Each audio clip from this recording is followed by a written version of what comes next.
And hello, everybody. Welcome back.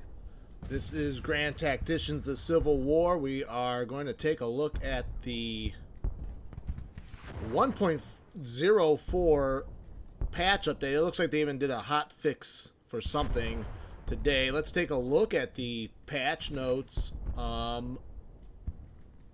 This is the beta patch, so it's not an official release on the 104 patch yet. Field book, yep. Oh no, wait, hold on. Where is the patch notes?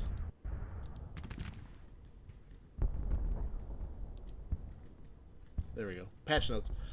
Patch 104, main changes, campaign AI improvements, including naval invasions, replacing commanders, smarter recruitment, unit transfers between armies, changes to offensive and defensive behaviors to improve chances for success.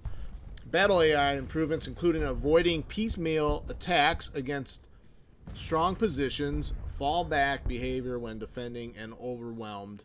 If battle ends before morale is broken, the losing army will withdraw instead of retreat on the campaign map. Bugs and fixes and balances. So, it looks like some of the comments I've read in forums and say there's vast improvements with the campaign AI. Not as noticeable in the battle AI, but we'll take a look and hopefully we can kind of see. We're going to we are going to keep continuing with the original live stream campaign, playing as the Confederate States. Doesn't everything? I checked the file. It doesn't look like anything is broken with the save game. I think all the patch changes apply, so we'll take a look and see if there's any noticeable difference. There may be some lingering effects from old patch, but this campaign was started with the 103 patch. So I don't know how much of a difference that will make. What's up, Ashley? Welcome back to the stream. I appreciate your commitment in the wee hours in the morning in Japan. So I do appreciate you joining the stream right now.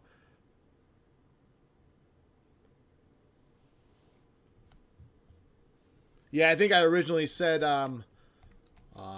Thursday, but I have made some changes and bumped the stream back to. My goal is at least 2 times a week. Hopefully we can get up to 3 times a week. I do want to concentrate on regular videos for the channel. So we have let's review then. We reviewed the patch notes. Let's review the strategic situation. Took a nap. I'm good. How am I? I'm good. I feel real good. As I think on our last stream, we had gotten Kentucky to join. We are trying to get Maryland to join. We've taken Cumberland, but there seems to be they're not ready to commit to joining the Confederate side, maybe because there's a Union army presence on the border. We outman the Union right now going into the winter of 1861. Can't stay, training for a new job, but wanted to say glad you are covering this game and providing tutorial. I appreciate, Christopher, your comments. I appreciate you stopping by and saying hello. Again, thank you for just watching and taking an interest in the game and even my videos. So it's very flattering. Thank you. So we have about 250,000 men in the field. Now, national morale is already down at 38 for the Union. Now, we have a slight dilemma in going into the winter of 61 and whether or not how much campaigning do we want to try to do in the wintertime. My concern is that if we hold tight with our gains going into the winter, the Union tends to have will try to match our manpower and we will lose our early manpower advantage. So that's my main concern going in the winter. Now, one of the things I really want to do is do a lot of raiding with cavalry in the wintertime and kind of reorganize our armies a little bit. Let's take a look at the heat map. Not the heat map, but the map filters. See our supply situation. Kentucky is really good. So you can see kind of a good supply situation from Nashville in Tennessee all the way through Kentucky, up through Lexington, where our main armies in Kentucky are.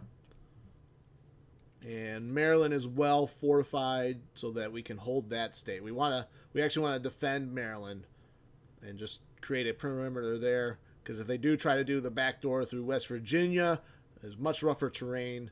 We can send troops to defend the valley if need be. Right now, we don't see any Union presence on the Ohio in that part of West Virginia. So I'm not too concerned about that right now. You can see our intelligence heat map using the Roseannadanna naval strategy. We have split up into smaller squadrons along the Ohio rivers, Mississippi, and all their tributaries to kind of branch out an intelligence network. We have a policy to pick.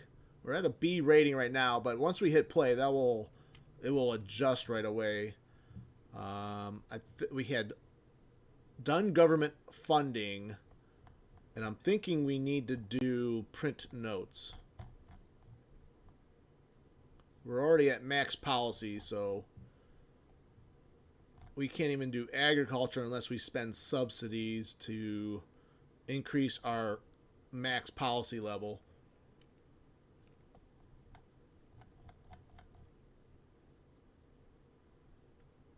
So I think we'll print notes, even though that will create a little bit of inflation. I want to keep our credit rating from going down below B. I mean, we could do civilian warships. What does this do? An act allowing Confederate government to purchase civilian ships to bolster the Navy. The steamers will be armed and put into service, whilst more ships will be available in the Navy sooner, and the trading fleet will suffer. So actually, I don't think I actually want to do the civilian warships. Letters of marque and reprisal of government permission for the private person to attack and capture vessels that belong to the nation the government is at war with. These authorized privateers and corsairs will harass enemy naval trade. Union sea trade minus 2.5%. Maximum trade war subsidies plus 20%. But relations with Europe minus 10. Now, we're not pushing in this campaign to get European intervention. I don't see the main trade benefits I don't see a good economic benefit for us other than adding more money into the trade subsidies section. So we'll stick with print notes.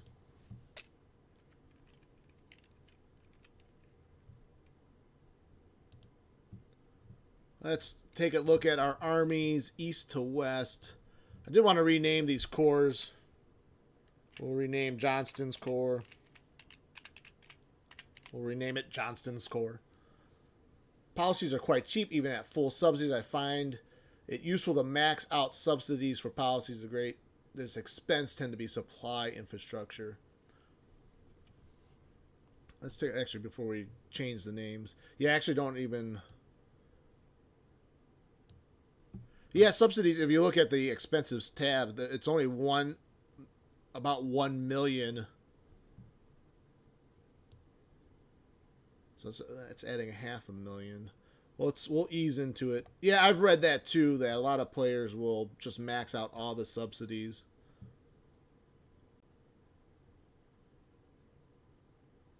I've tried that one time, but I've been really playing around with going straight military and recruiting a lot in the early game, and that I've noticed dipping below B. If I'm maxing out all my policies, I'll dip below B. I can get it where I can stay above the B credit rating and keep recruiting. But we'll try it. We'll add some subsidies if we're going to try to hold tight a little bit in the winter time. So we haven't even researched any agriculture industries at low. We might want to actually max out industry subsidies. So we haven't added too much to the expense report. So I don't think we should be impacted too much on our credit rating there.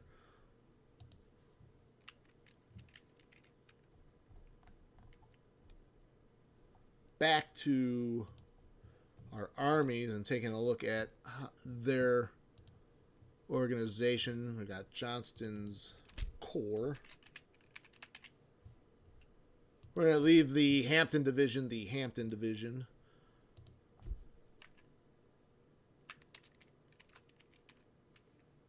Greetings, Randall. Welcome to the stream. Welcome back. Supply depots costing $328 million. Your greatest expense? Yes, it's a tough balance. Yes. Supply depots are usually going to be your greatest expense right now in this game. And that's more refilling depots. It's not the depots themselves. It's the cost of goods.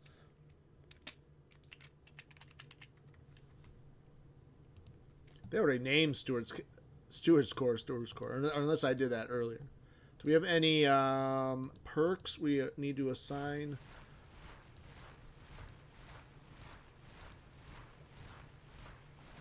The division commanders don't gain any. Is that a game design? Do they not gain perks? It just goes to the Corps.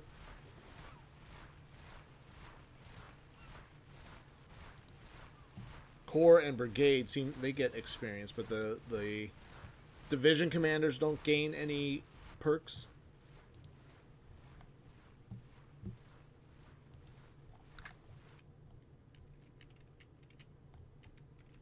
You can see the corps in Maryland already hunkering down for winter quarters.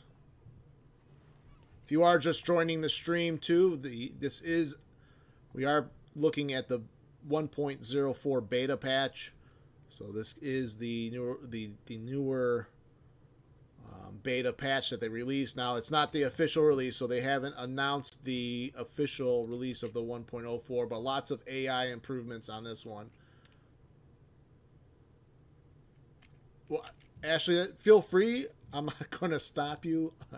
And go right ahead. I'm never going to try to pressure anyone into doing that. But you're more than welcome to take a look at the Patreon page. And I appreciate anyone's support, obviously. So again, thank you if you so choose. There's not a lot of exclusive content there yet. I may start doing some videos that will release there early, but right now it's more of a place to kind of people can go and look at any kind of comments or things I'm working. I might post stuff that I'm working on. I know there's some videos that I'm working on as far as policies go with the game. Thank you. I much appreciated, Ashley. Much appreciated. All right, so we got the Union Corps kind of actually I think we had ended with a battle. That's what happened. So there was a battle, and on the save game, and we didn't start the battle, but what's going to happen is going back into the save game, it turns into a siege. So we were about to fight a battle, and that's where we ended the last stream.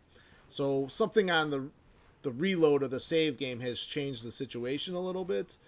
I think it has something to do with stances. So when we fire this back up and hit play, we'll see what happens. There should be a battle or a siege about to take place, and Elkton, Maryland.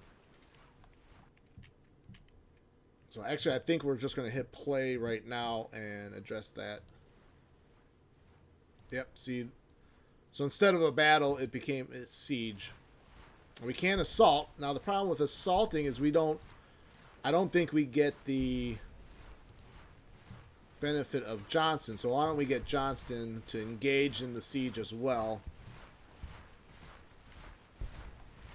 So we'll bring Johnston's corps up to support Ewell in the siege, and then we can auto-resolve or assault on the siege and fight the battle on the ground. We're building a fort at Frederick. You have Jackson's corps or Jackson's army in western Maryland. We just took Cumberland with Porterfield's corps.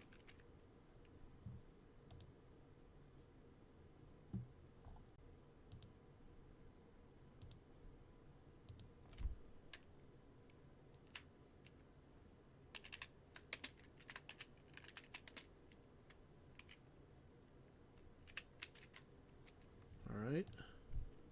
So Jackson's going to name his corps with 1st and 2nd Corps. So Porterfield one division. Actually, we can probably have a division commander.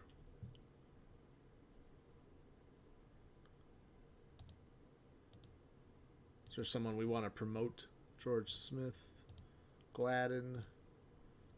Thomas Green has some decent stats. Why don't we promote him to division command in Porterfield's corps?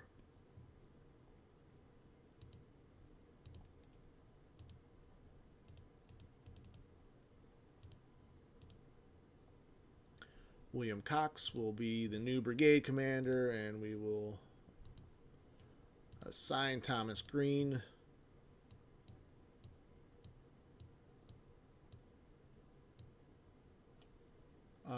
We'll take a look at volunteers. 37,000 right now, so we can definitely recruit a lot. The thing is we're bordering on too low of credit rating to be able to recruit.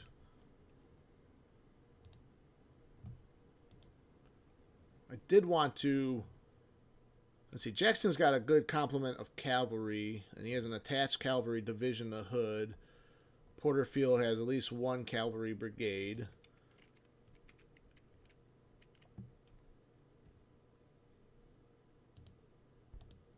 Let's take a look at the Army of Northern Virginia. I know I wanted to add a few more. Like Magruder has no cavalry, so I think we want to maybe a small cavalry division attached to Magruder.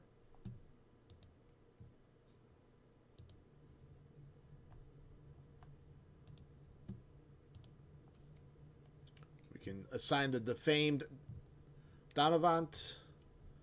Albert Pike. Oh, Albert Pike. I want him actually, Pike should be a division commander. In that last battle, he took those guns very well at the beginning of the battle. All right, we can look for a young up-and-comer. States' Rights Gist.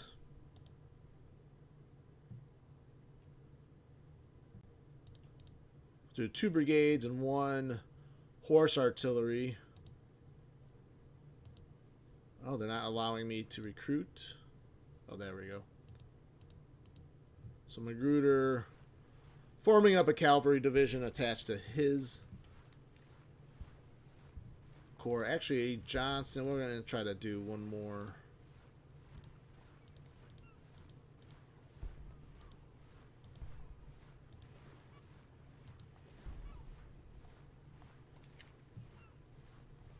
And then Ewell's large corps.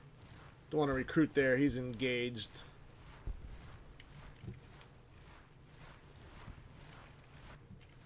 All right. So we made those changes. Let's play and see if Johnston gets in supporting. Before we take a look at the situation out west, I haven't played a lot since the new update. I've just kind of briefly looked at things. I was checking for the save game compatibility. I don't see any issues with the save games. I don't know how much, like how reloading the save game, how the AI is going to deal with the new changes. That's always a concern.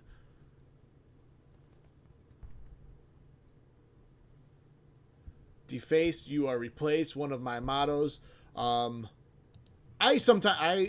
don't always replace defamed. Donovan was he's not in command right now, but they tend to be away from the front lines. So defamed, demoted, defamed, demoted. All right, let's see if we can't push Johnston's corps towards Elkton and get him engaged. Slow movement because of winter. Trent affair resolved. I should probably peek out west. So let's take a look at Kentucky before battle ensues there. So Albert Sidney Johnston's Army of Tennessee will be rechristened the Army of Kentucky.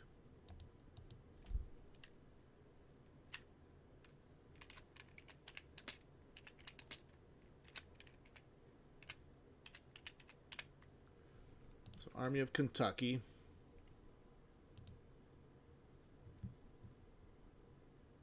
So Crawford's got some cavalry.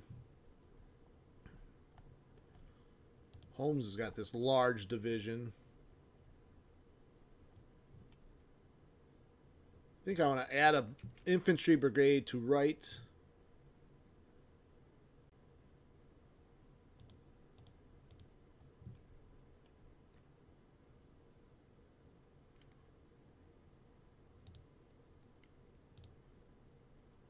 We'll leave Shoup in place.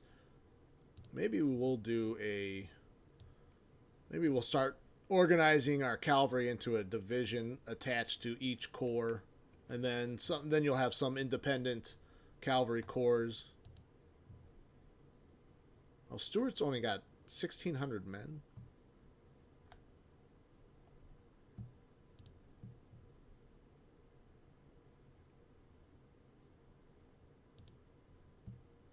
So we'll do some recruiting with the Army of Kentucky. To see one more cavalry brigade attached to Stuart. George Stuart.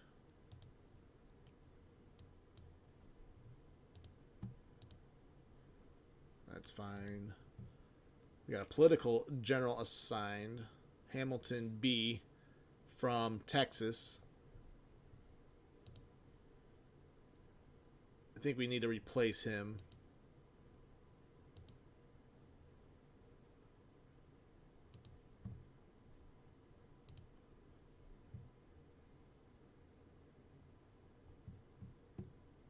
Well, the brigade should recruit. Show me what you mean about merging brigades.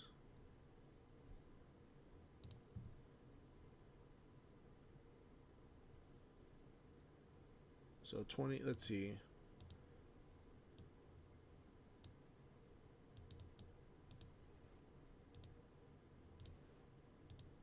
I mean, they're all... Well, I'd have to go look. I'd have to go look and see what which brigades are because I got quite a few. This Army of Kentucky looks pretty good.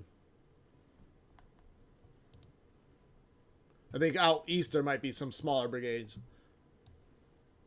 You know, I never really have done that. Combined brigades. See, you learn something new every day.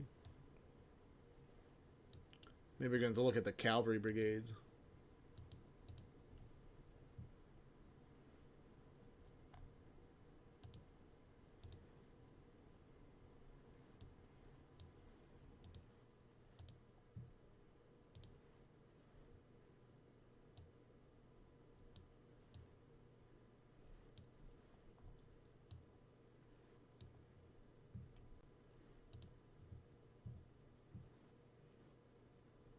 So just, I mean, we could probably do something like this.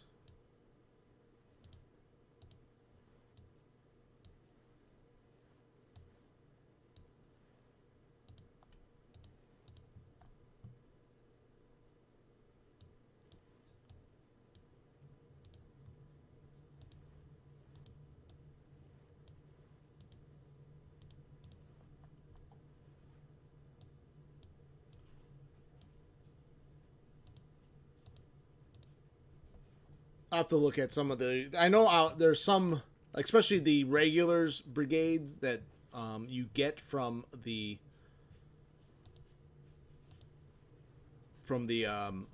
policy. I think I forgot to caps the. That'll bother me that the K is not capitalized.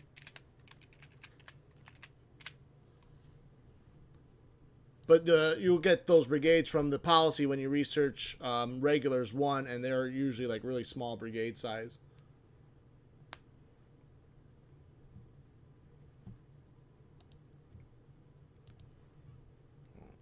Well, we'll keep an eye on the merging of brigades as we come across them. All right, so we did a little recruiting in Kentucky.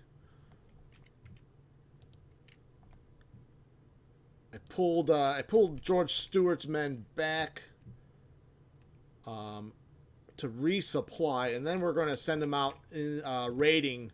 Maybe we'll raid into Ohio and Cincinnati. We already have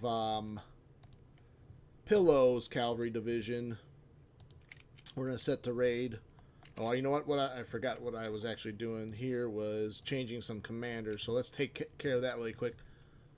You suggest a separate arty division for the Army of Kentucky. Maybe we can start forming with this. We have this extra. I like that. Keep one attached brigade to a division, but we can start. We can maybe do 2 brigades in a artillery reserve.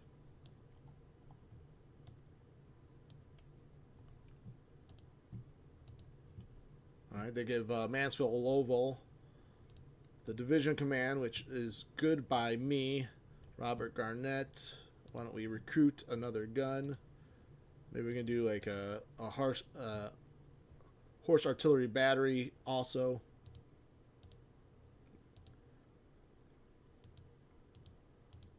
Another thing I haven't checked in a while, I believe, I want to see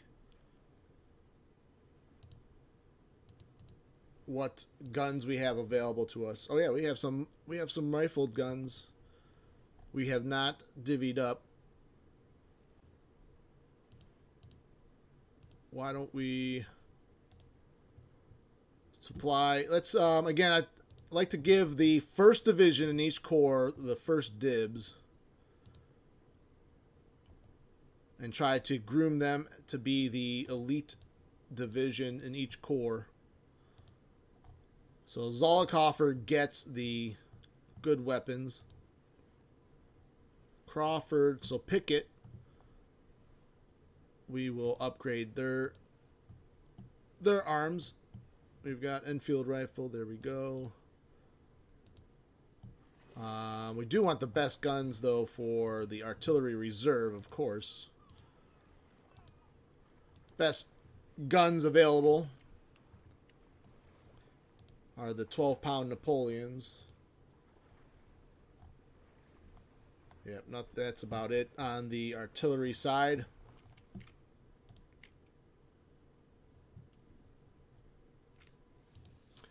Wanted to check these cavalry commanders really quick here. We have Hamilton B, right? Let's see if we can't find a cavalry commander, a true cavalry officer. Jeffrey Forrest.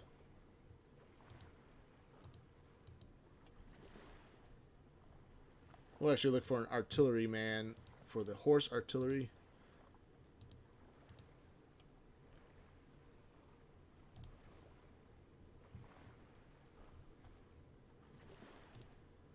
Still have 18,000 recruits in the volunteer pool.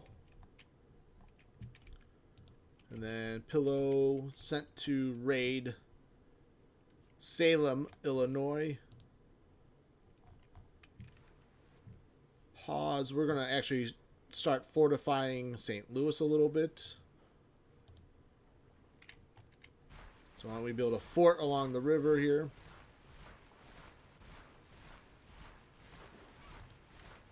We'll probably move up and build a fort on the confluence of the Missouri and St. Louis there.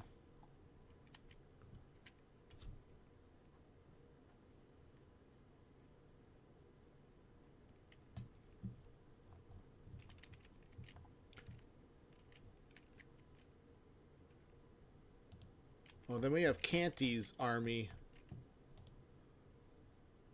of West Tennessee, securing Columbus, Kentucky. And that's actually an independent corps command there. We're going to order Buchanan Squadron to kind of reconnoiter the central area of the Ohio River. We have a reserve division under Jubal Early recruiting men in Richmond.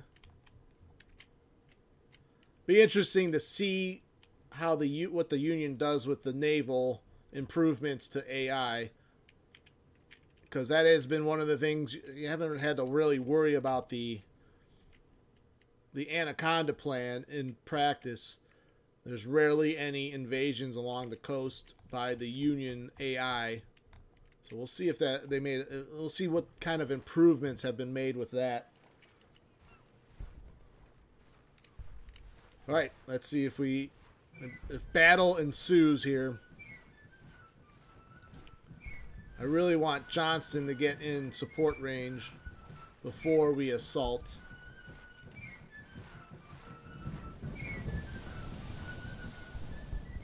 All right, so Johnston's involved with the siege now. Union passes Confiscation Act.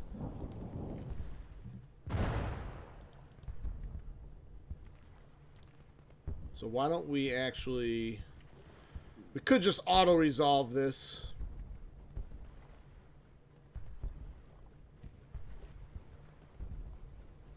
Yeah, that's no fun. Let's actually fight this on the ground.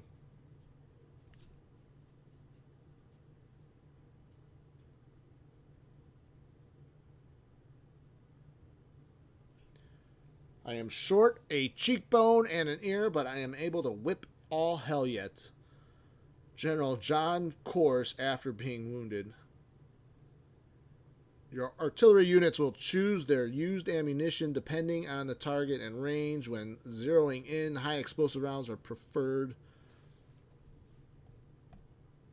Battle of Elkton. Second Battle of Elkton.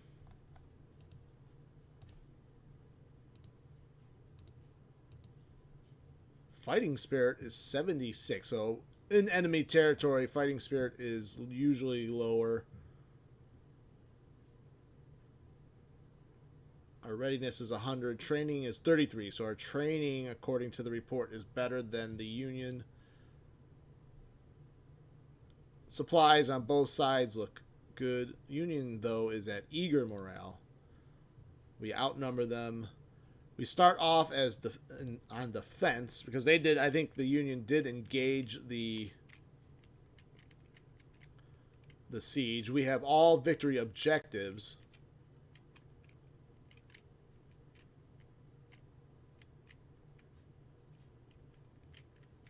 So the Union entry point is right here. The other ones are neutral. So I'm wondering if the Union is on this side of the map by the Flurry Hills. The offensive, though, goes to them.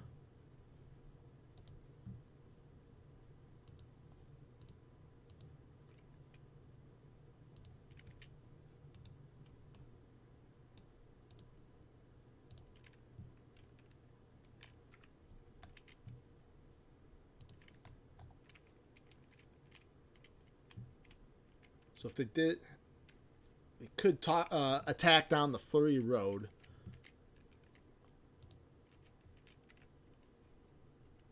I mean, we can try to hold the line here, or we can be in a more forward position.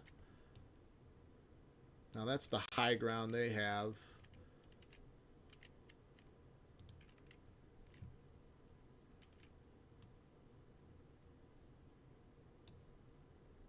Or actually, we could do Walker here. Cooper can defend here in front of the hills on Flurry Road.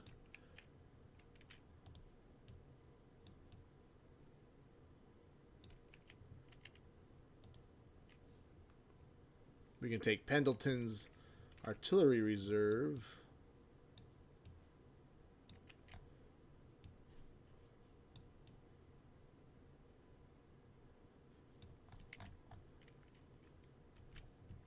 I wouldn't mind if they made the orange line of sight a little bit darker. Good terrain, high ground, and an open field of fire. Yes. Let's see how high. But if the Union is up on the Flurry Heights there, that would be good. Right there would be good defensible position. The problem for the Union is we hold all the objectives.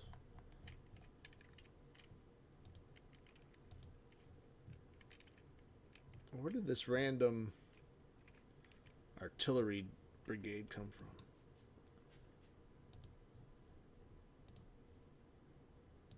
Oh, Lee was assigned. I didn't notice that. Lee is a brigade commander of a horse artillery battalion. Or a battalion commander.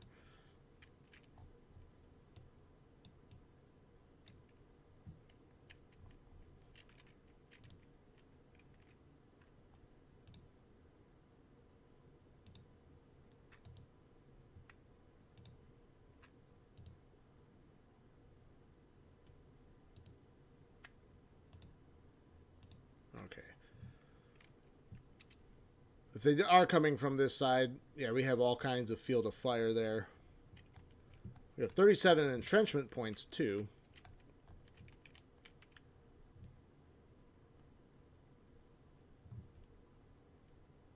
So we could dig in a little bit. If the Union is silly enough to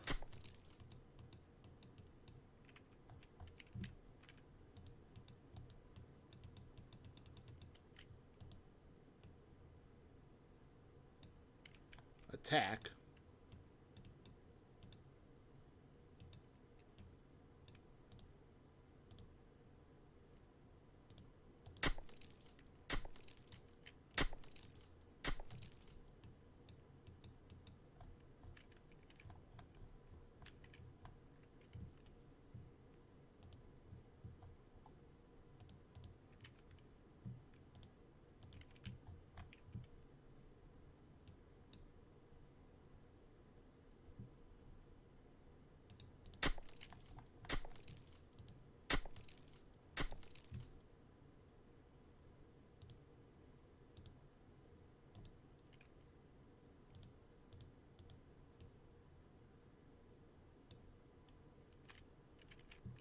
We could probably fortify the Flurry Road. And then do we want to detach Walker?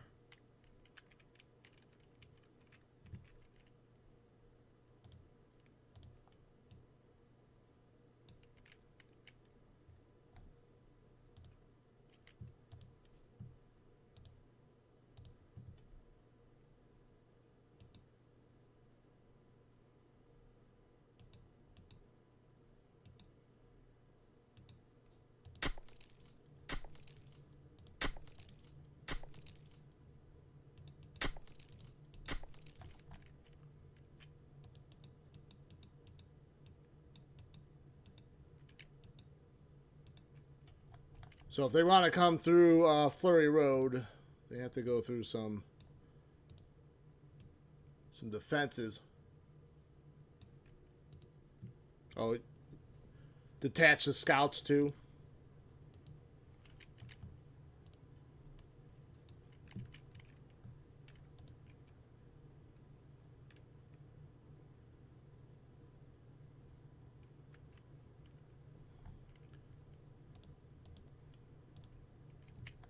Alright, we'll go with that. And then...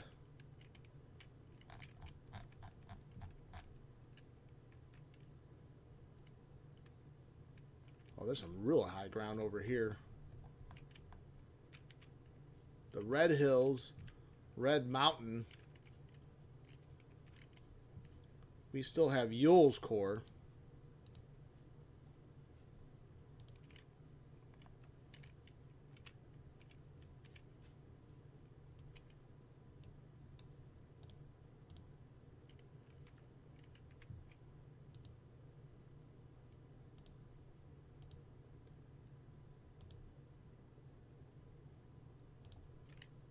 All right, cavalry set to evade.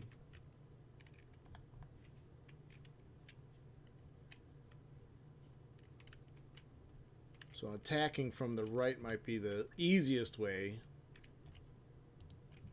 Because I feel like to gain, if we want a major, we would have to go on the offensive.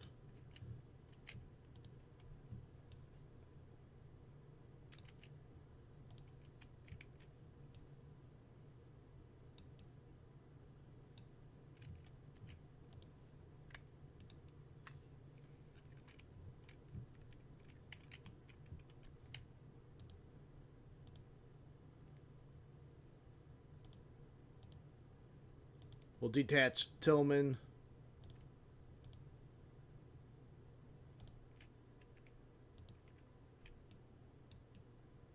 Maybe we'll put him on the right.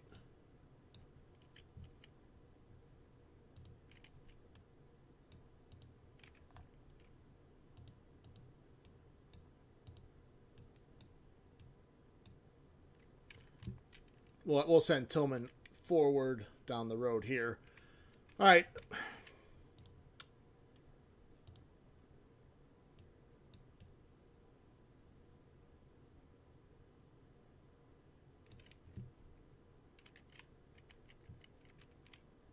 We have left the left a little bit open, but that's really, if the Union does try to attack through here, that's pretty rough terrain. They're going to disrupt themselves and tire themselves out, I feel, trying to march through here.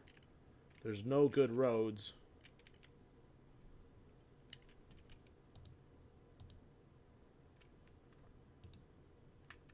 All right, why don't we start this battle?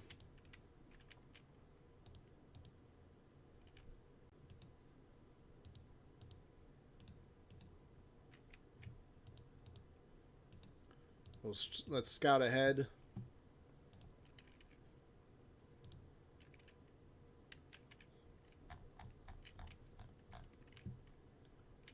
All right, are those just clouds or dust clouds? Did we see that? No, I think they were just normal clouds.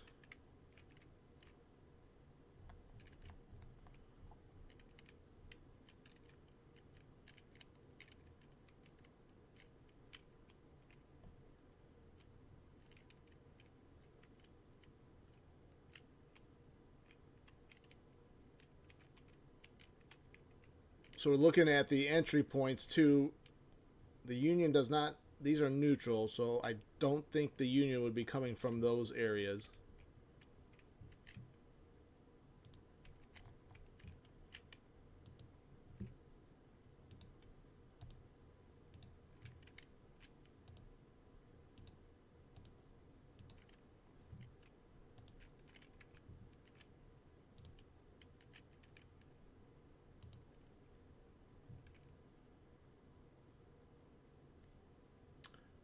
We are set on minor defeat for some reason.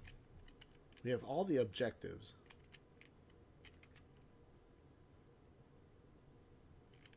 Alright, there they are. So they are coming down from the northwest, like we thought they might be.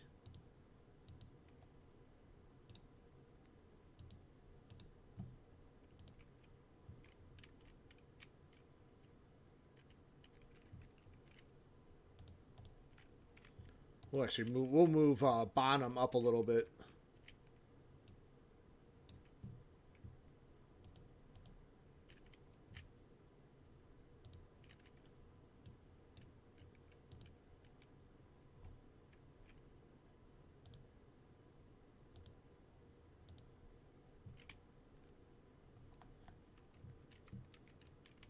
Oh, actually, I thought they might come this way. Now they're going towards the Fleury Road.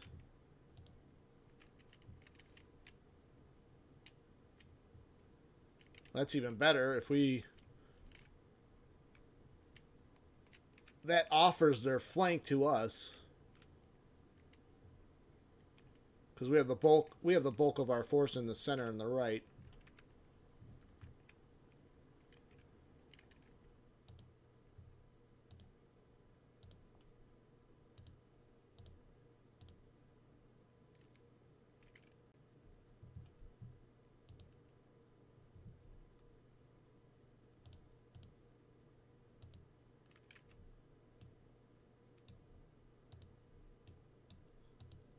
All right, let's send some guns over here from across the stream.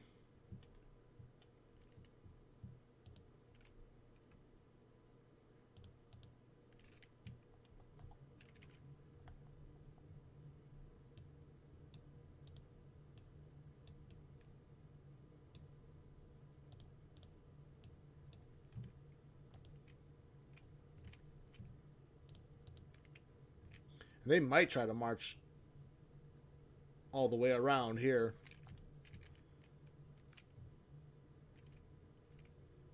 Could... Why don't we send Longstreet towards Cooper? We'll see if they make an attack down the road, or if they keep continuing to the south.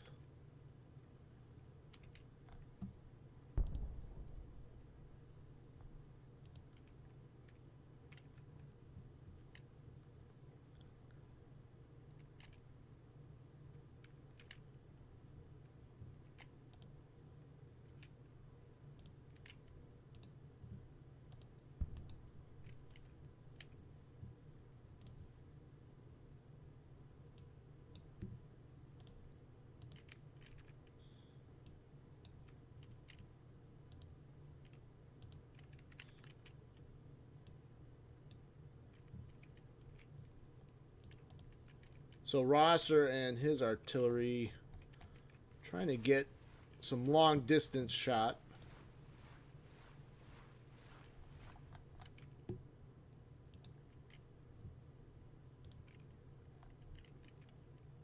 We do have feuding on. Oh, looks like Hampton's Legion. Feuding a little bit.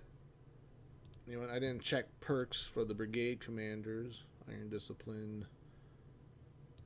Do Deadly Volley.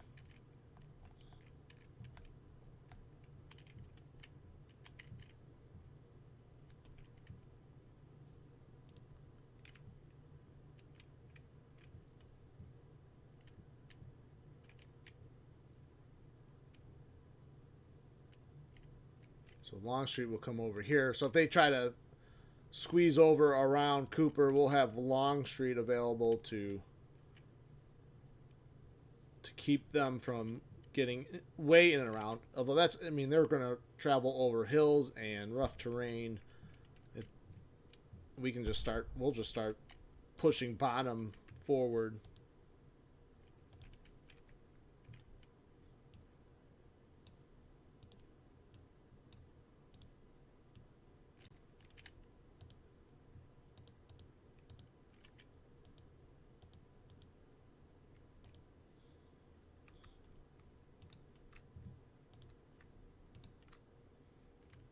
We'll use Tillman's detached cavalry to get in and around.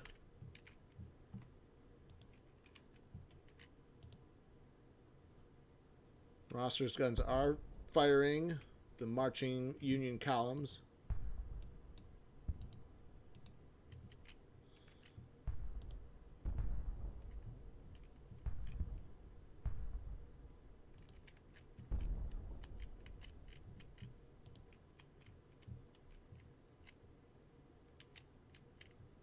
We might even send Walker from his strong position forward right here.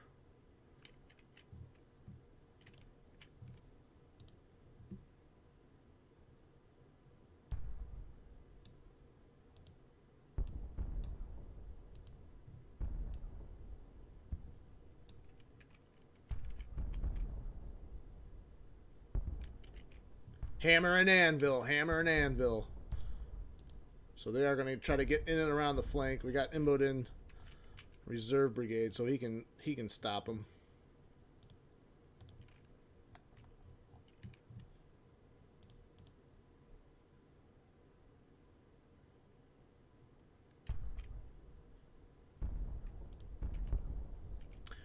Do kind of like the AI. You know, they're kind of marching in decent order, even though I would question the overall strategy. But they have taken this high ground here, so they have a good. If we now want to attack, which I want to actually, we can try to jump on these stragglers.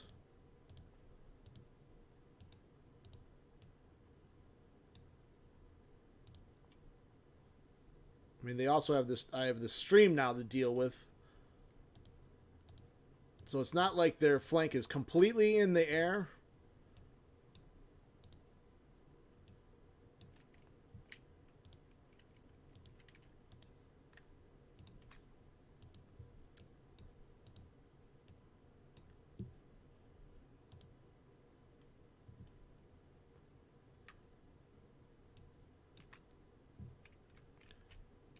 I didn't want to do that. That moved his guns. Lee's having troubles. I don't think he's happy about his current command. Come on, Longstreet.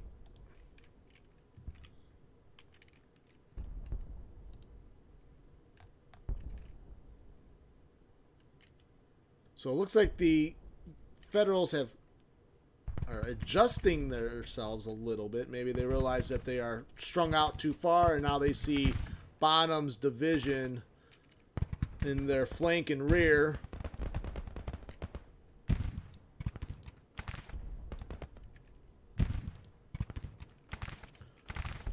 Although we got to get Bonham back in command range.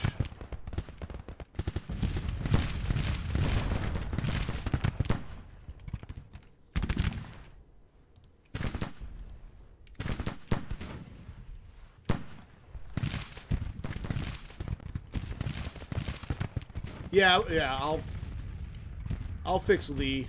We'll get him in a better command position.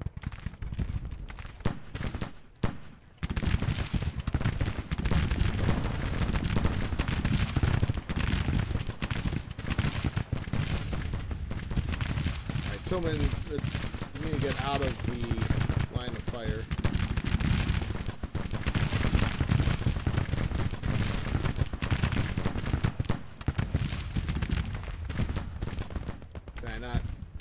Set him to evade. Maybe I forgot to do that.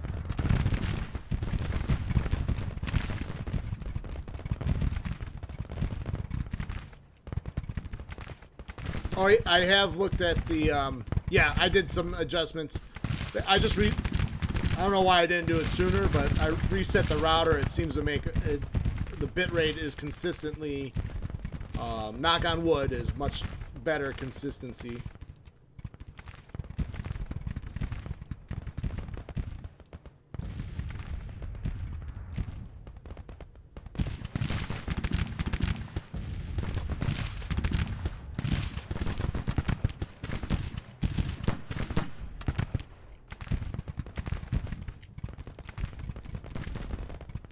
Let's order Walker to push those skirmishers away.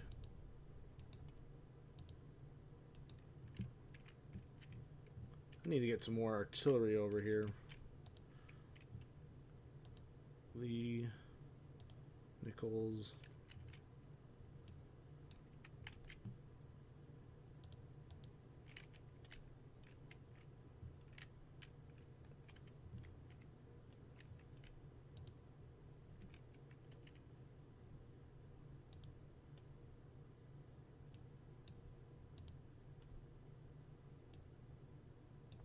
So we'll push forward with the artillery to get a little bit better range.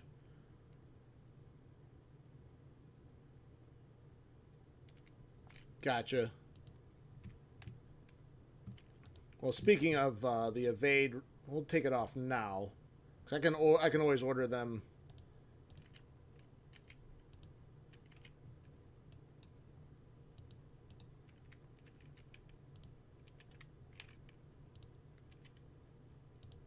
All right, so we got one Union brigade. Let's turn Jones. So we're gonna hammer this Union brigade here, see if we can make it break. First brigade. They're trying to adjust their line. Let's push forward with Beckham and Hampton.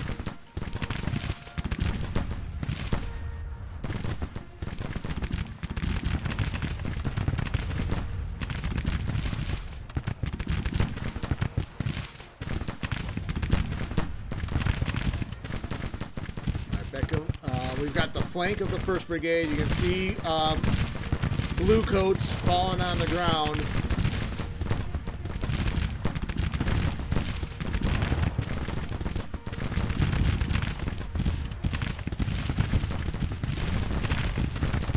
We'll push forward with D.R. Jones.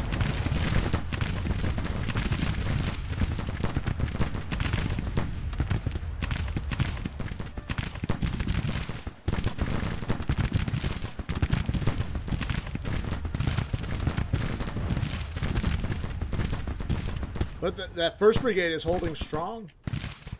Who's that? King?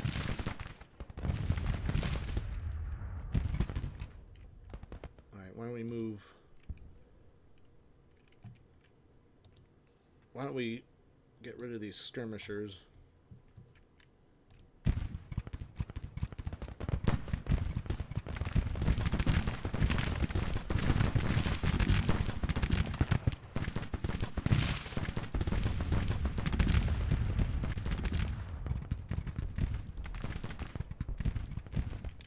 And then, so since they have decided not to pursue that attack down Fleury Road, why don't we move, we'll order Cooper to advance up the Fleury Road.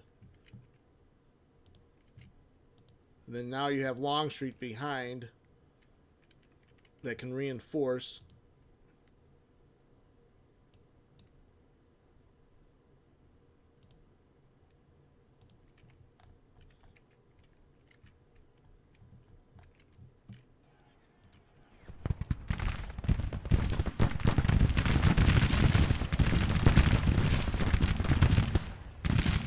So, we've already inflicted about 1,000 casualties on the Union.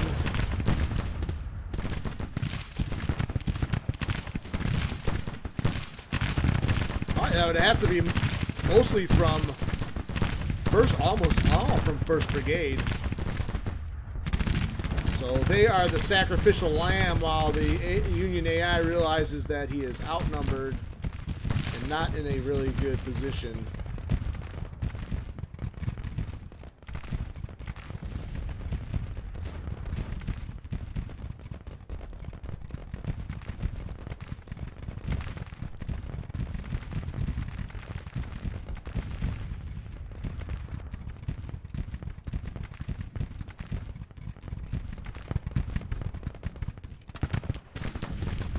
Alright, finally broken the 1st Brigade.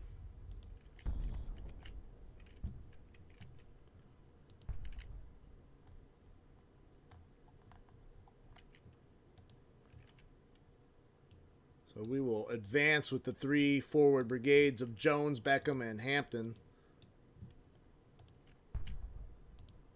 Let's see, our Nichols. Let's push a forward battery there. Union trying to retreat out of the range of the guns as well. We can push. Lee's got horse artillery, so maybe we can get him to move speedily over to the right flank.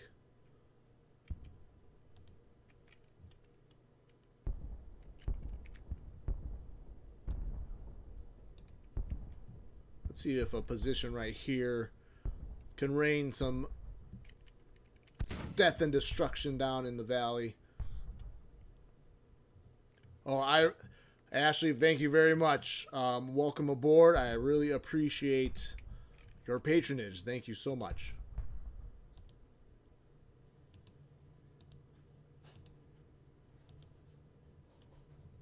DH Hill. We got Rousseau, which now they're getting cut off.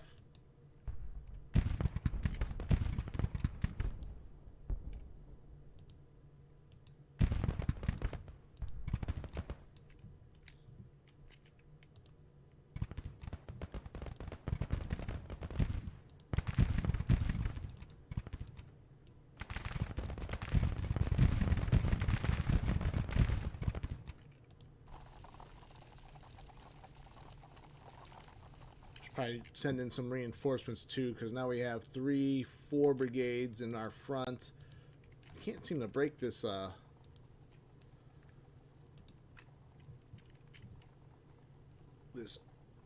skirmish line.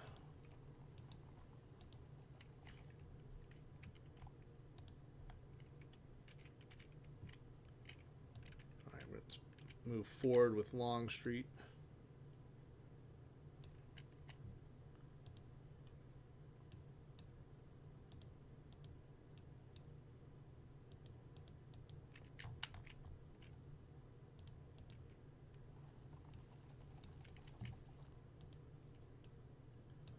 And reinforcements from is that Walker's division? That's not what I want to do. Stop.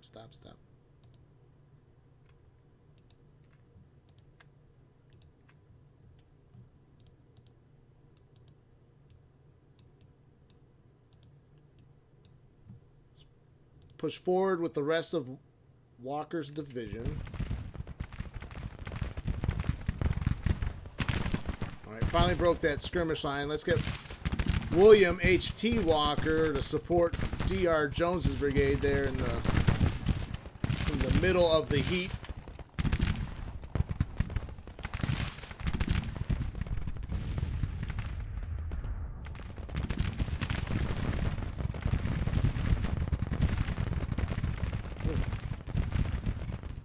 Our hill skirmishers are a little shaken there.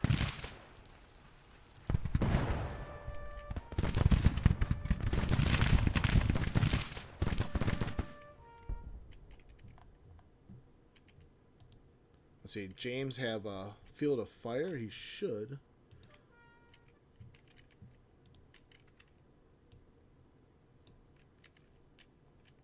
She's got like a sunken road situation here, but we're in the middle of it, flanked on each side.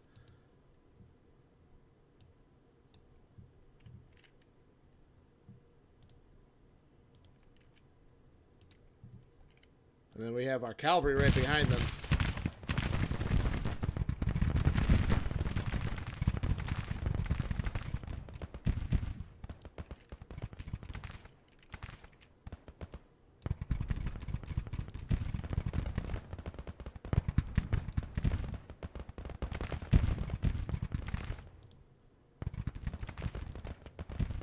We can try. We'll push forward with Tillman on the extreme Union left, and we'll try. Let's see if we can get him in behind across the stream there.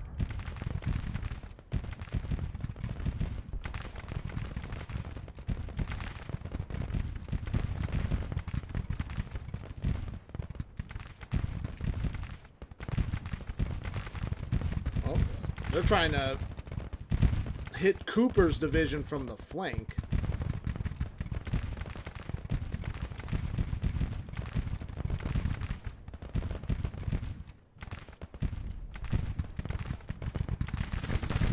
So actually using that terrain to come down on our flank from the elevated position there.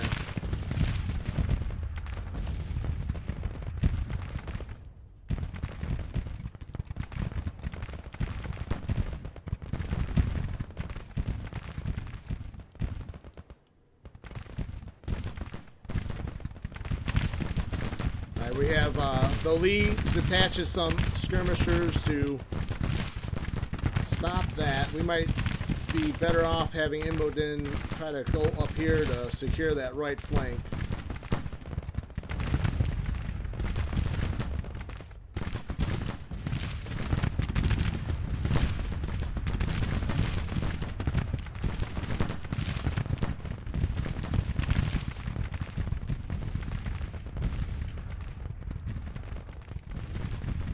Longstreet trying to order his men up the Fleury Road. They were able to get a lot of these brigades, though, out of harm's way. They were able to... I wasn't able to cut them off from here.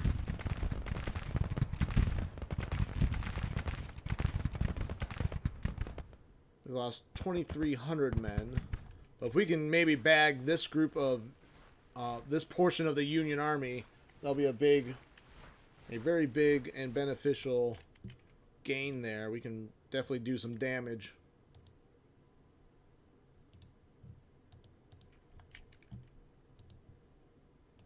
So we'll keep pushing. We'll get Hampton and get in between here.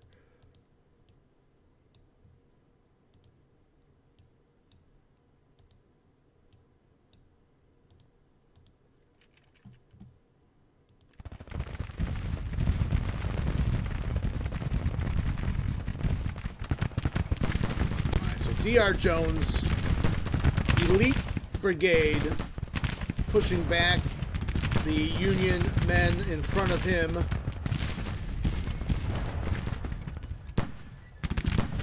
Let's get him out of this rough, swampy stream area.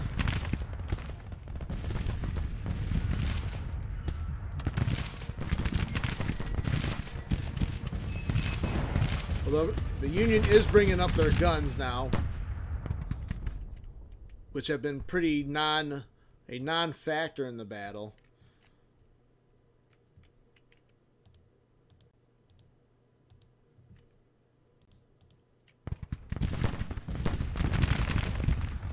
Crook is falling back and is broken.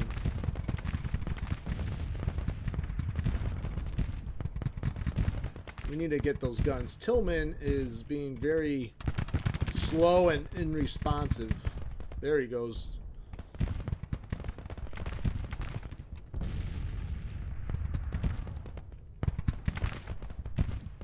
We're going to try an assault column with Beckham on those guns.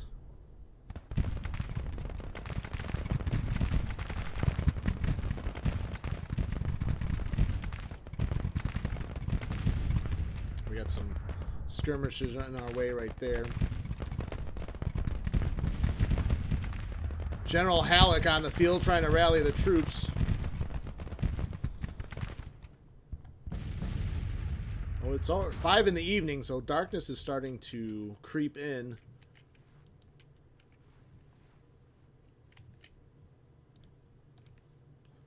I'm going to try this little maneuver with D.H. Hill's men. Might be... See how that goes. So D.H. Hill going to try to assault Rousseau from the flank because he's dealing with Walker on his flank as well.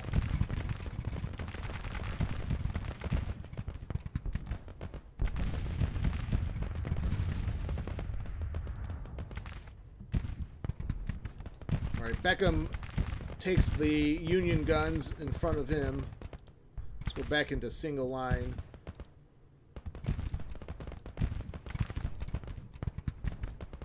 Try to throw everything we got at Patrick's brigade. So we did break Rousseau. Let's see if we can wipe him out. I forgot to change formation on Walker. Alright, enemy is retreating. Only 20% casualties, so we need another 10% to get the major. They're giving us about 53 seconds to try to do as much damage as we can. I think we need to focus our attention on these 3 brigades. Meade's division. So we'll go in with almost everything we have to try to take them.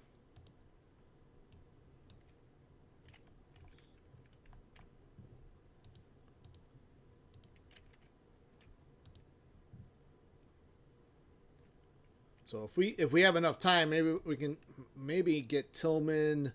Now this battery is protected by these 3 brigades, so it might not be worth it to try to assault that battery there.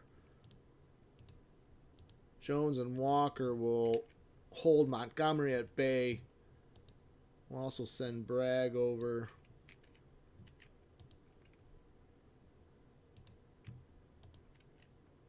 So we didn't even have to use Gregg's division. We'll order him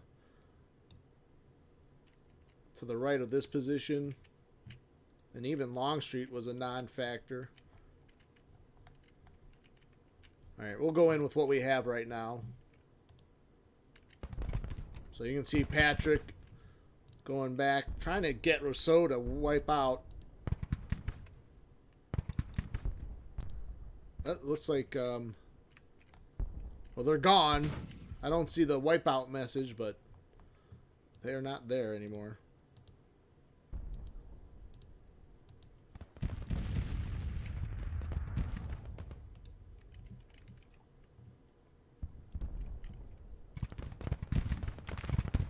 Keep the pressure up on Montgomery. I don't see any increase in Union casualties. So Patrick is hemmed in on all 3 sides, almost surrounded.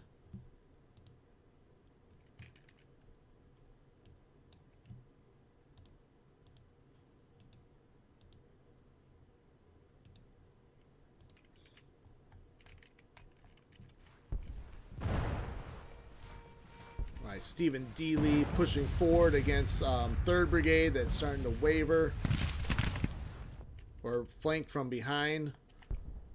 That's Burnside.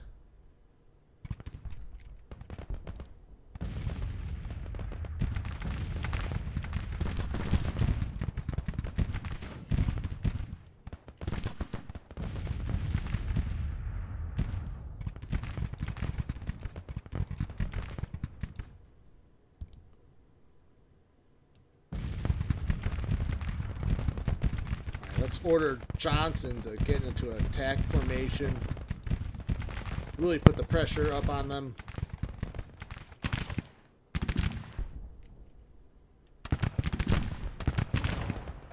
Hear the rebel yell. This might do more damage than it's worth.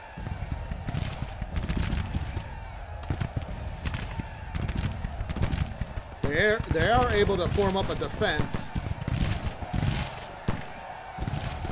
Although losses are minimal on Edward Johnson.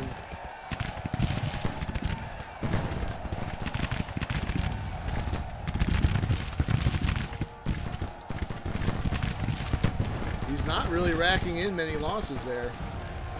And they are broken. 3rd Brigade, was that Burnside? No. Patrick, that was Patrick. So Ed Johnson just with little loss. He's going to try to hit Burnside from the flank. We have secured the major victory. We did wipe out Patrick's brigade.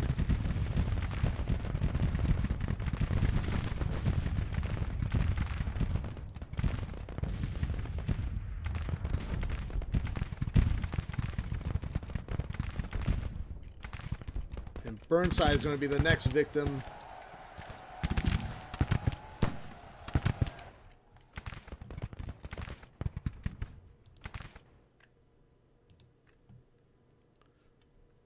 So Edward Johnson's brigade just at very minimal loss, taking a bunch of men. We've inflicted 8,000 casualties on the Union force at little loss to ourselves.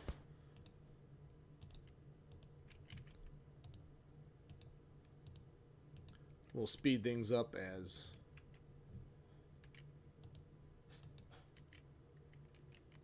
no reason to lose any more men in the pursuit. Although we'll try to order Beckham and Little maybe to get some shots on Hunt's brigade. Huzzah!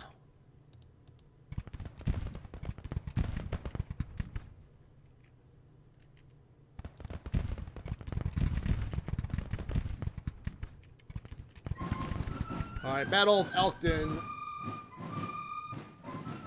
Confederate major victory, 8,000 casualties at R1000.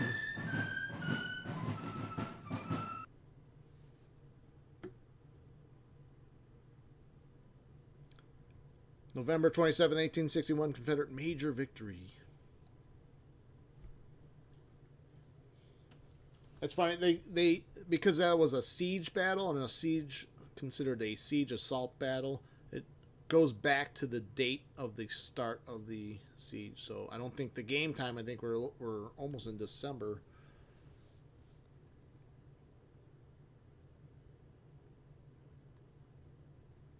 When organizing your armies, you can move units between armies. To do this, click transfer button. I think everyone knows that.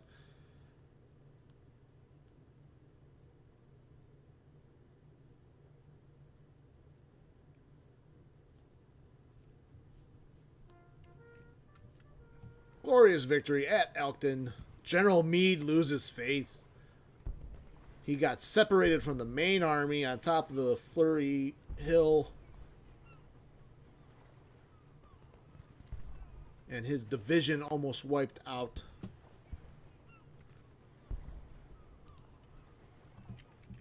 Let's see what that did to one national morale point.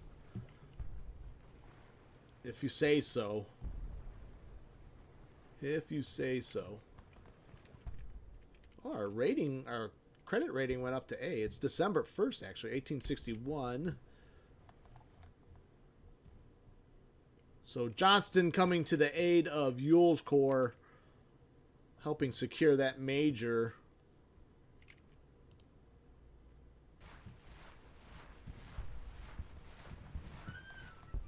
So rear guard units routing.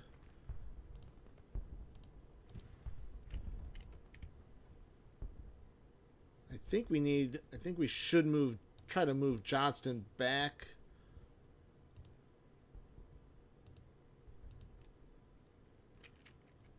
Because my concern now, he earned himself a perk.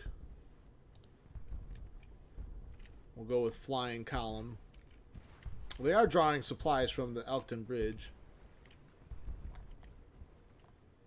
Although the Union blockade intensifying.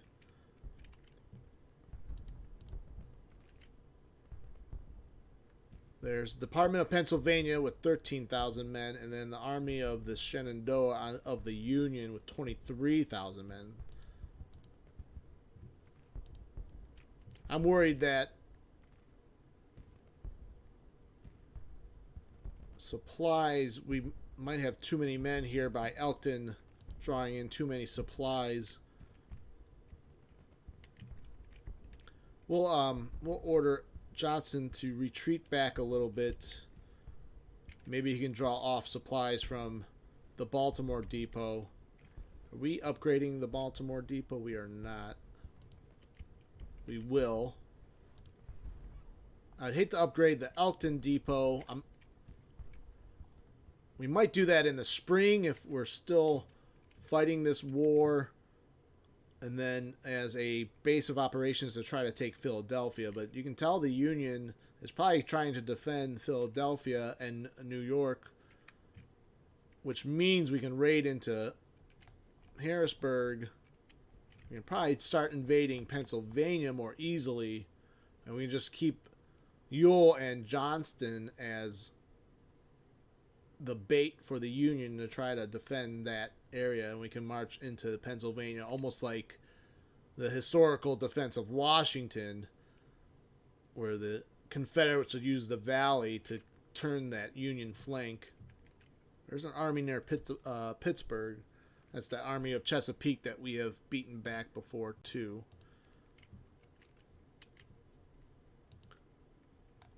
Now, where is Stuart's cavalry? Because we would like to do some raiding.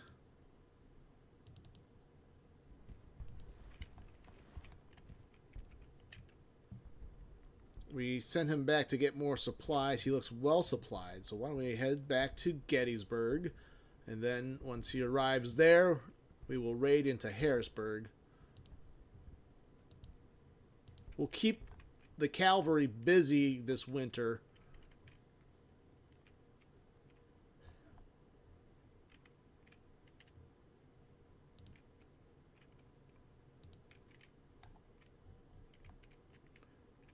know there's an army down here in southwest Missouri near Springfield.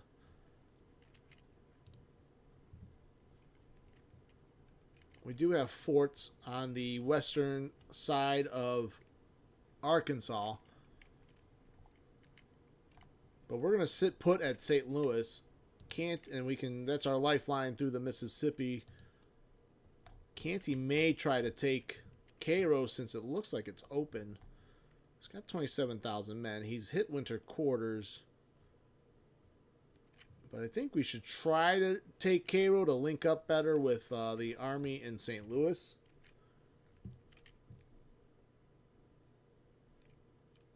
And we can always retreat back to Columbus. Why don't we try to take Cairo? Now we fell back down to the B credit rating.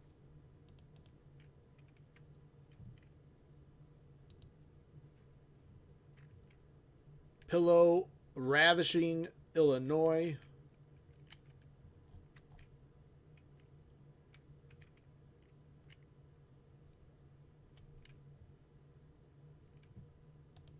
So Canty's going to try to take Cairo. The two other Union Corps in Delaware and at Philadelphia are sitting put. December 7th, weather in Maryland is about 29 degrees, so getting very cold now. Let's switch Stuart's cavalry to raiding. And he will try to, we will order him to raid Harrisburg.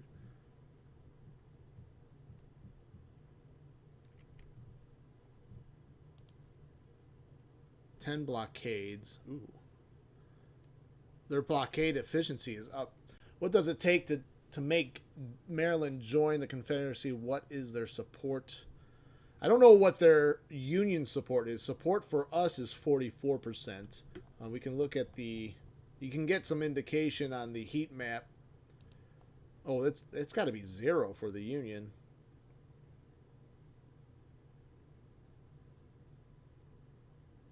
Actually, the support in the northern states hasn't really suffered that much. A lot of times you'll start seeing northern border states like Pennsylvania, Ohio, Indiana start suffering some support. Kentucky's up to 73. I don't know what we're missing. Maybe it's Salisbury. I think it's still in Union hands. I don't know. I didn't think we had to secure Salisbury to take Maryland. And it's probably actually... So we'd probably actually have to take Dover, because Dover kind of controls Salisbury. And we can physically take it, but if we leave Salisbury without a garrison, then it might flip back if Dover's still in Union hands.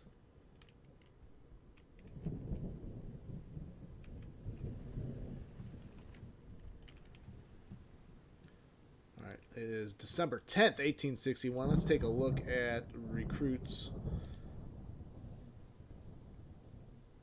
We have 19,000 volunteers right now.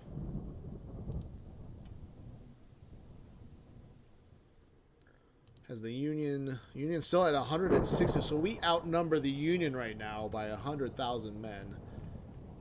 And I'm surprised they went with the Confiscation Act. I'm surprised they are not pursuing more militia acts.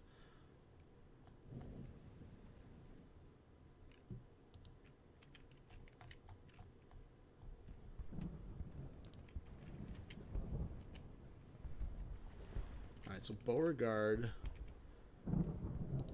Got our Fort Lindsay garrison at Frederick. I'm going to add a couple units there.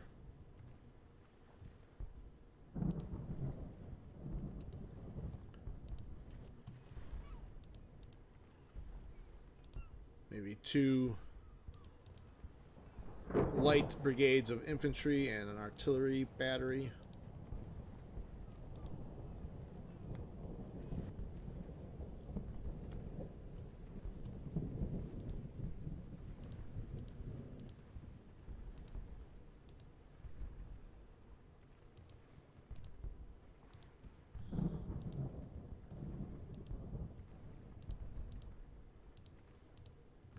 So a 3,000 man garrison at Fort Lindsay, kind of guarding that mountain pass and the Maryland border.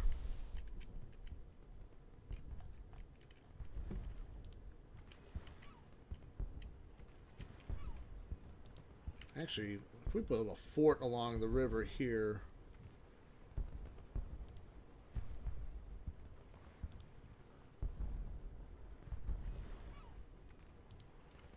so we'll put a fort right here along the ferry, the Elkton ferry. That way we might be able to try to, then we can just maybe send someone over to take Dover. Not too concerned about Maryland flipping right now. If we just keep the Union occupied here, that's fine. Then we can start we can look at what we can do out west. Although their national morale actually dropped more to 35. Our objectives: break Union morale, break Union national morale below 25 will force them to sue for peace, and so we need 10 more points.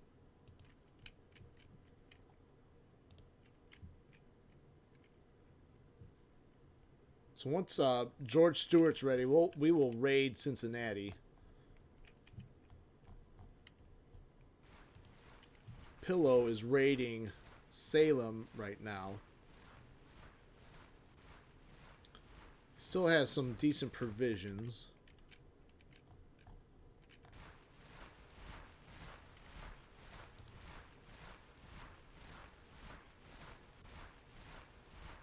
We've got food, crops, lots of coal and flour here in Salem. Kentucky has flipped. Yes, we control Kentucky.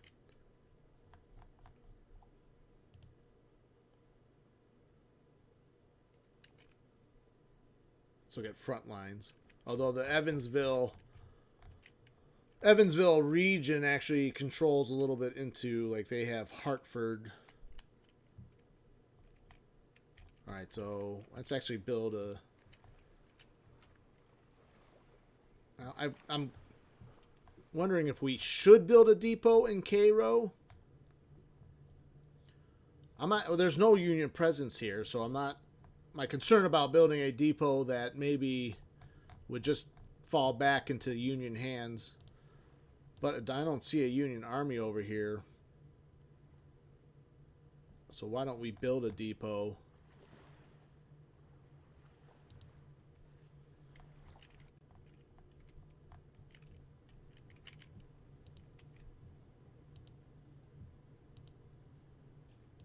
McCulloch has a perk. Flying column 1.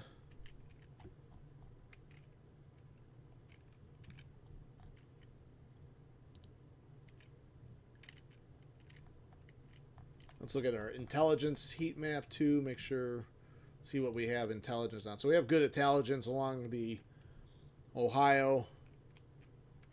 We just the extreme west. We have no intelligence. So, and if the Union wants to putz around out there, let them. I say let them.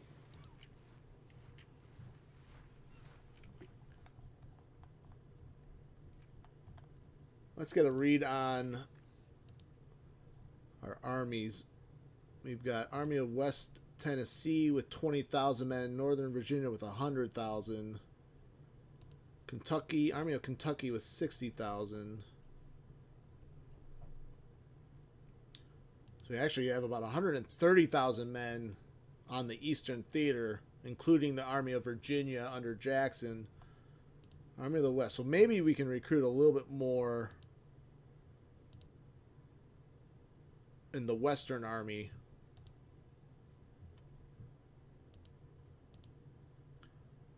Like we can recruit another division under Leonidas Polk, under Colquitt.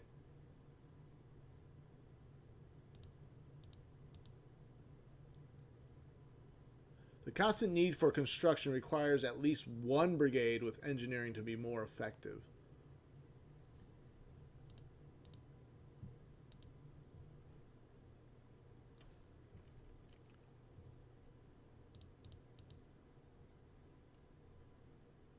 We can take a look at Canty's corps and see if I have an engineer brigade.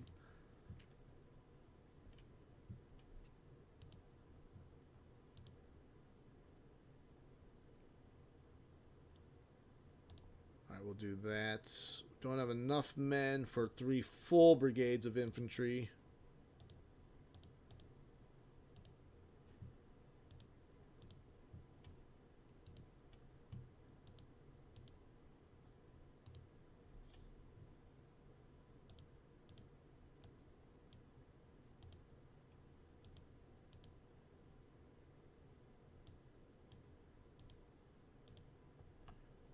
We're combining some corps here, so we could probably reorganize Hawes a little bit better.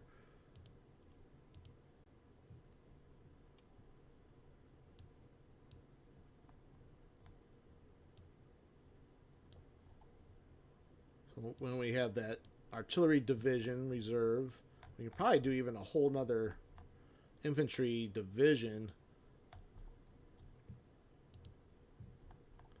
Or we can push out some of this cavalry into its own division.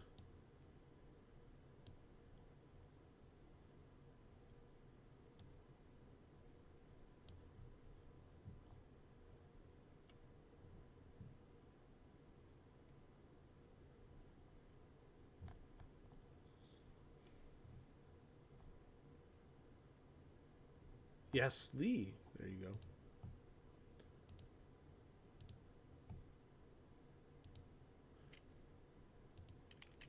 Actually, you know where we put Lee?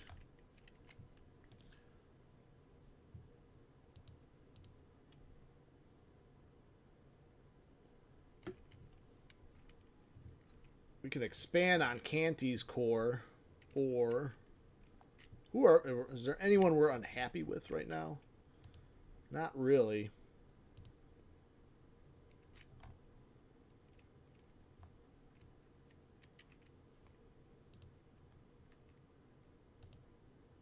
Give him a corps command somewhere. Colquitt.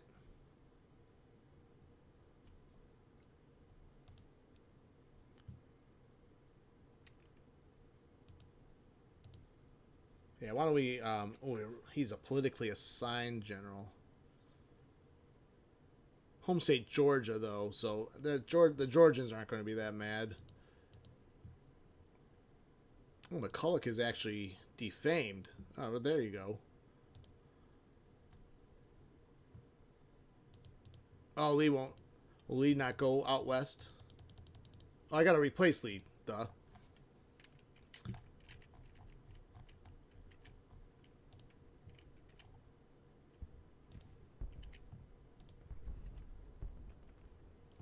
Alright, where's Lee's brigade?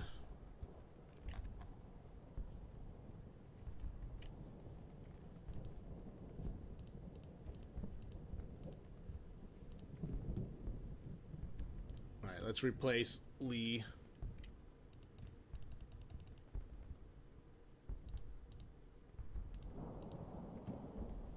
Ramsar would be a good assignment for that artillery brigade or battalion.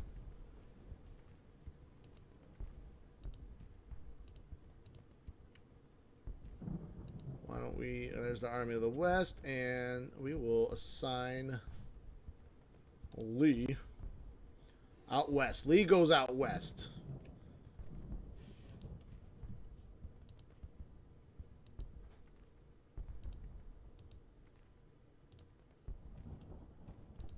So we'll see how that works. Oh, Hawes is a cavalry general commanding an infantry corps.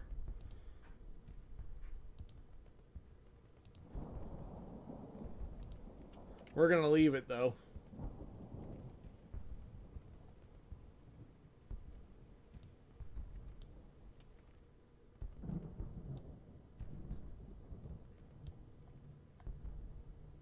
I'm going to balance out these divisions.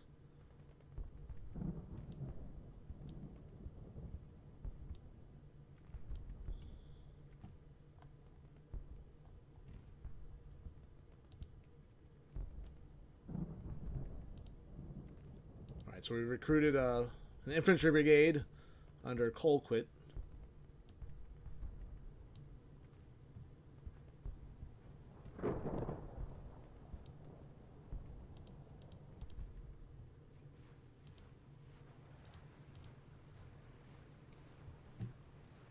So Army of the West on max strength, 54,000 men.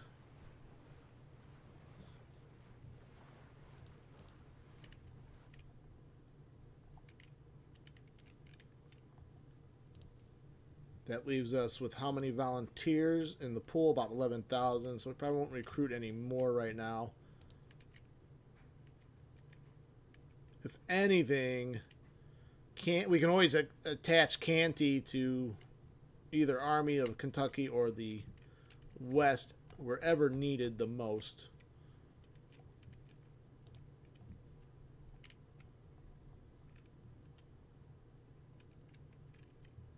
All right, why don't we play a few more days here? Pillow doing his job, raiding.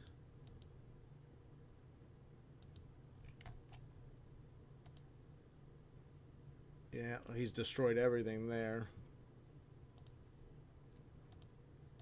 Why don't we raid into Vandalia?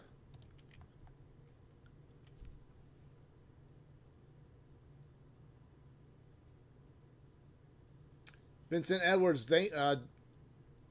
welcome to the stream. New AI patch, not bad. Step in the right direction. Definitely the AI will actively change commanders now, so there's strategies will be evolving. Yeah, you can tell already just by the names of the brigades. And again, I don't know if that was a change when we reloaded this save, but you had Meade in charge of a division. You had... I didn't catch the actual army command. I don't know if it was Halleck that was the army commander in that last battle.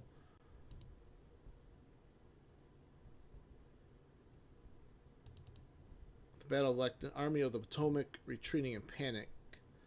Did it say who? Yeah, did anyone catch the army commander on the Union side for the Battle of Elkton?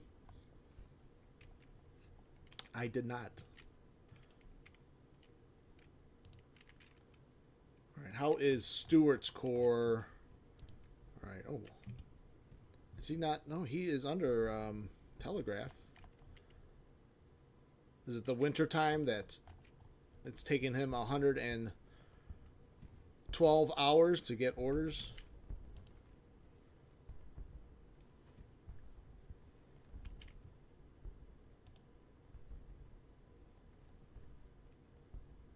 Large army or large order delay with Stewart there.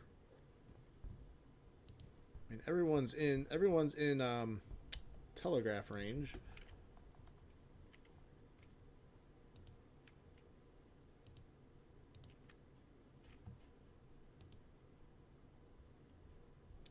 Even Pillow's in telegraph range.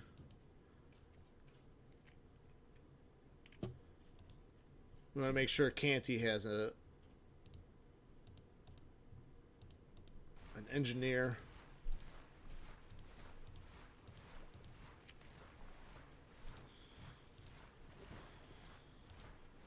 We can probably replace one Hayes. Let's find an engineer. We have none.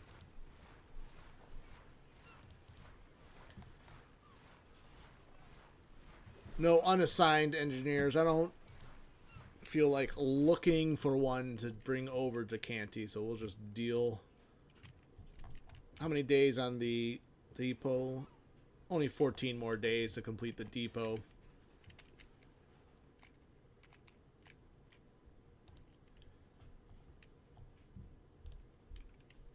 So we have this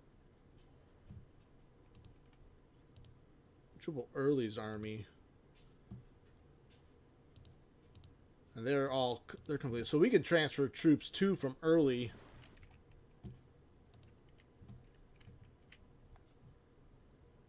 They're still untrained, so I'm trying to get them to train up a little bit to at least poor level before we send them out.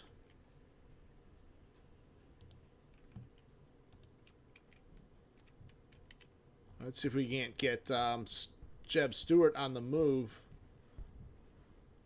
A couple more days before he actually goes out.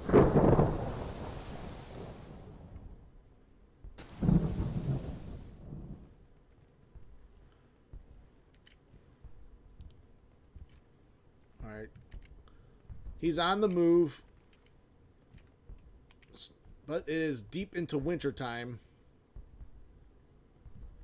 His supply situation is even better than Pillow out west, so he might be able to stay out raiding for a while. He's got 12,000 troopers under his command.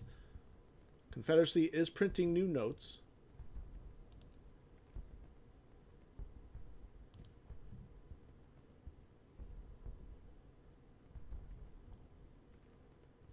So let's take a look at the policy we want to pick. Oh, good point. Take Fort Monroe. Yes, we can maybe do that. We'll take a look at his army composition and see. He's only 7,000 men.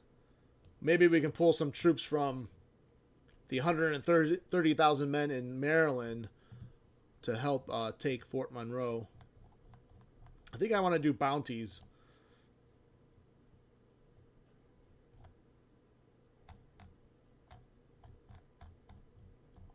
And I'm going to stay away from conscription until the Union really starts ramping up their manpower.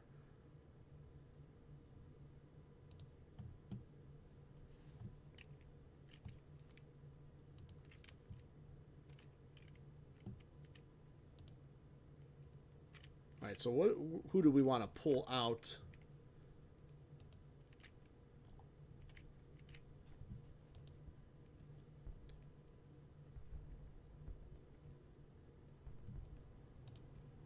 Why don't we take Davidson from Hood?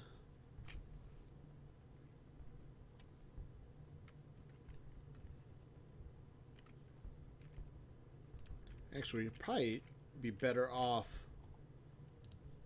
taking a division from Ewell or Johnston, or we could just send Magruder to Early.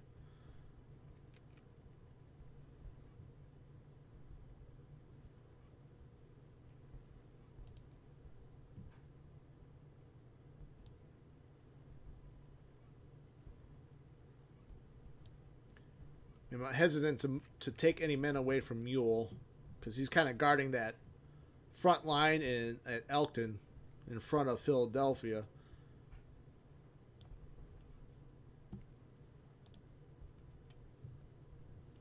So why don't we do this? Let's find... What is the name of that army again anyways? North Carolina?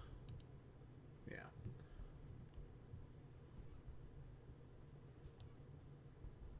We'll actually send Cooper's division. He'll be there in 5 days. That brings Early's strength up to 15,000. We'll see if that's enough to take the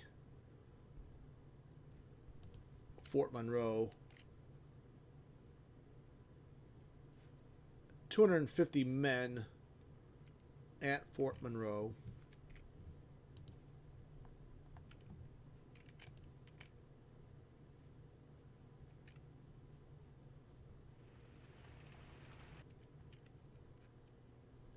Medal of Honor.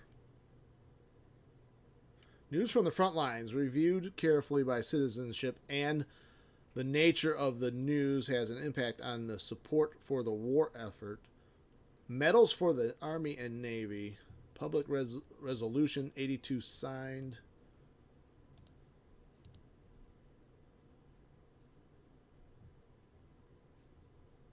So Union forces up to 170,000. So they're starting to narrow the gap just a little bit.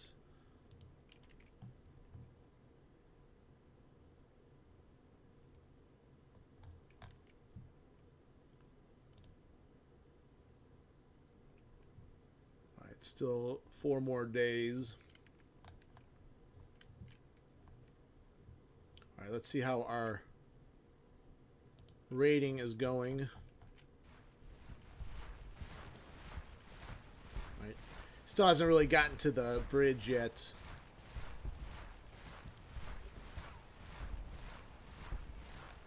But there's a lot of stuff at Harrisburg. Let's check in on Pillow's cavalry.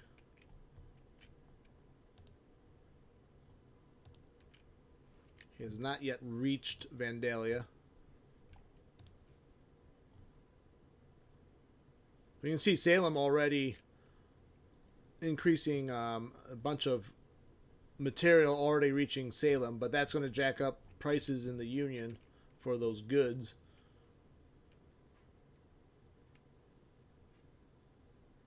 Oh, haha, hello.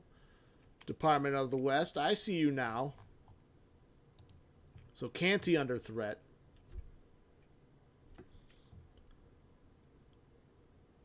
$27,000 men. So what do we have in St. Louis right now? Colquitt with 11,000. So maybe we send Colquitt to reinforce.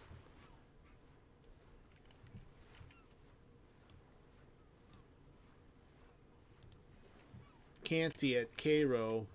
Let's move. So we might actually assign. Let's do this. Let's assign Canty to Lee. If we get Lee in range of both Colquitt and Canty, they can help reinforce each other.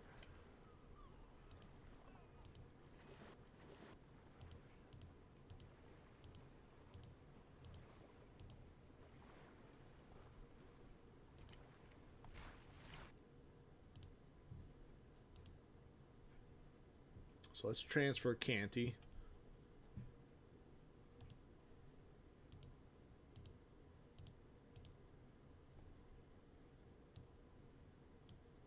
Alright, so he's been assigned to Lee. That brings Lee's numbers up to about 82,000.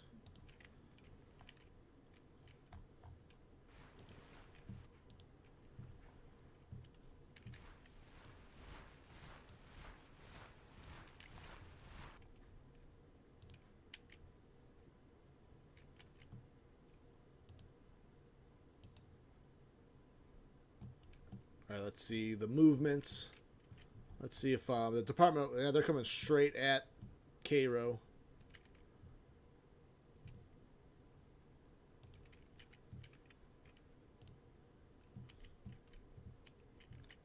I don't know if we'll get Colquitt there in time, though. Let's take a defensive stance.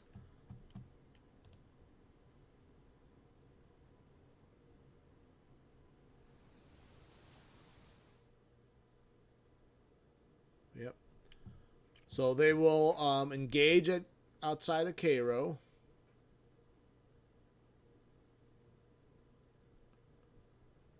It's about an even fight. They have a few more guns than us, though. They have 72 guns under Harney. All right, let's play this battle out. Battle of Cairo, Illinois. Why is it a meeting engagement?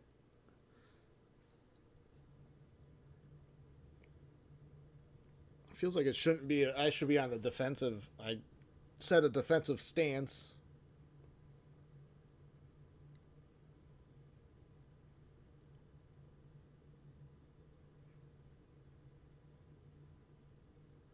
All right, deployment. Our scouts report enemy near Cairo, Illinois, and our army is prepared to battle. We are facing Department of West under command of William Harney with the strength of 26,000 men and 69 guns.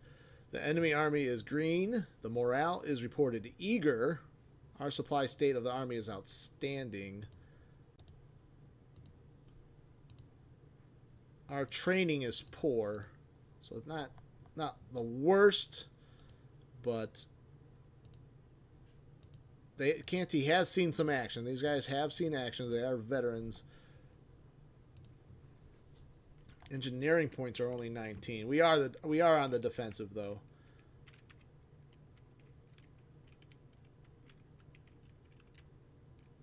Union is probably coming from the west.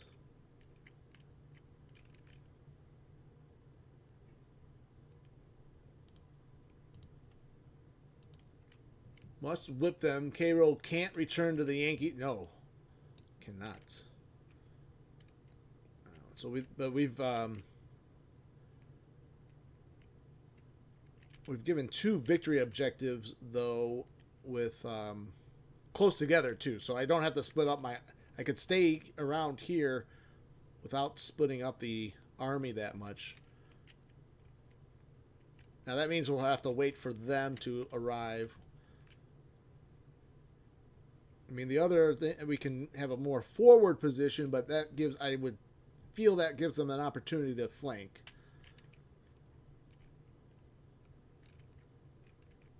So let's do this.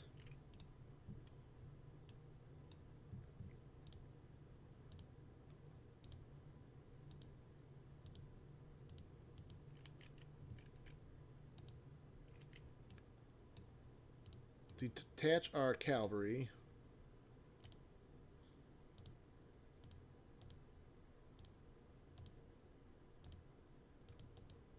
Put them there for now. I think defending this ridge right here is smart. And then Blanchard would defend over here. We'll throw our cavalry out ahead to scout.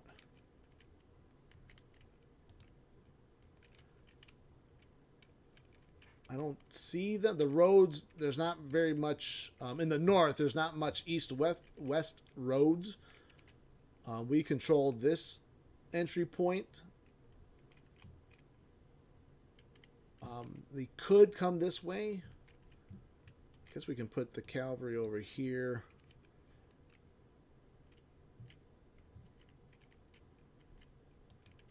Why don't we go here? Just to get some eyes out front.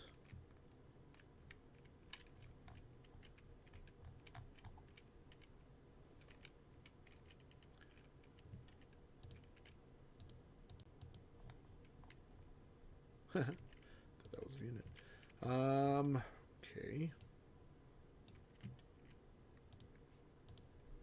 We don't have a ton of engineering points, so I guess we could just use some breastworks.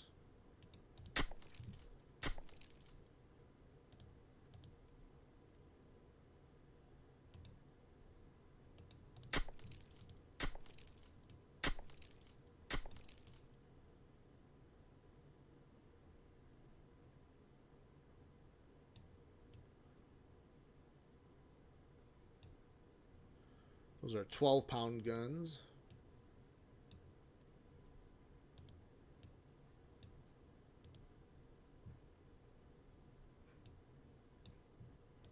We'll leave Hayes Brigade as the reserve brigade.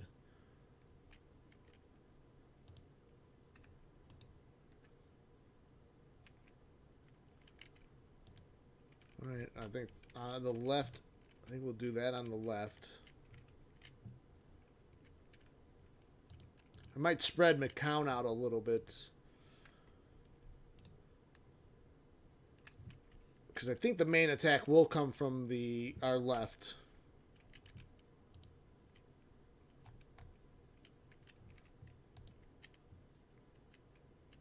So actually, I think we'll actually detach Maney's guns for added support on the left.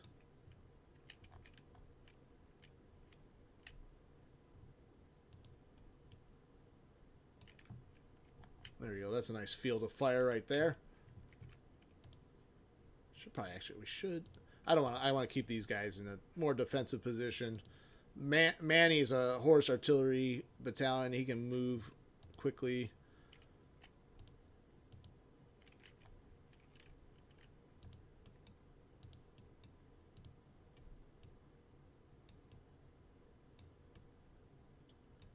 Don't like the field of fire there. That looks okay. We'll throw a brigade in the woods just in case.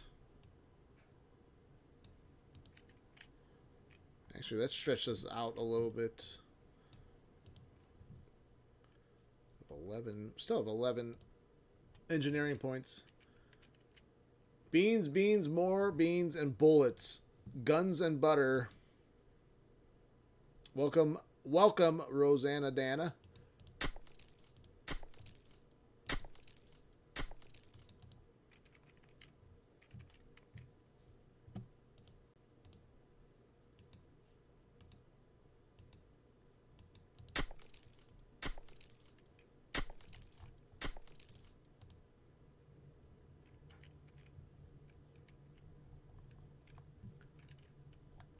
Alright, I think we're ready to get this started.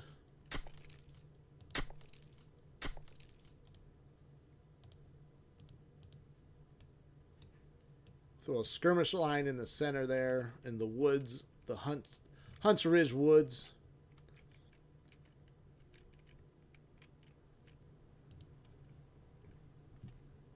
Alright, let's get started.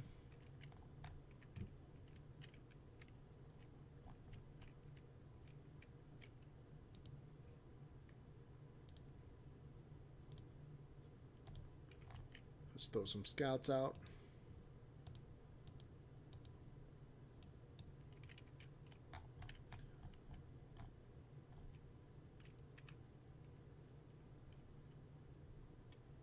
Already end of the day. 4 in the evening, winter time, December. Oh, Christmas Day. So a Christmas Day battle. Oh, we lost our range. Really?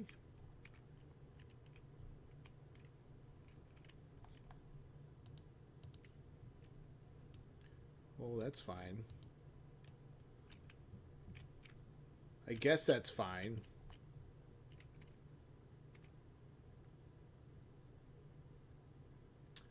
Place your arty on the G and E of Hunts Ridge. You can cover all roads from there.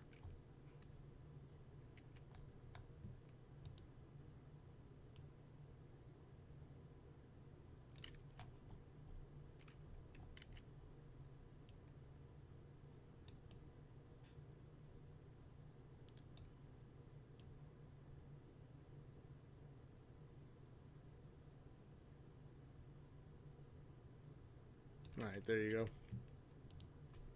From the gunner himself.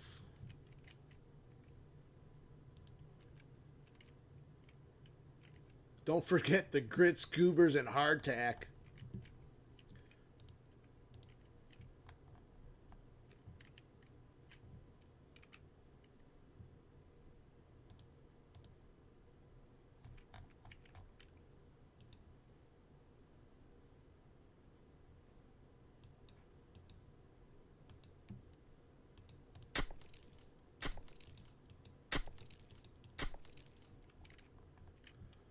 We'll fortify even stronger.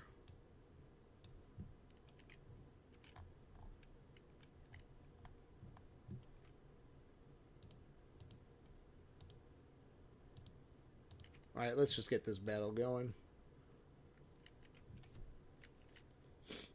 Oh, I meant to put the other cavalry brigade over here.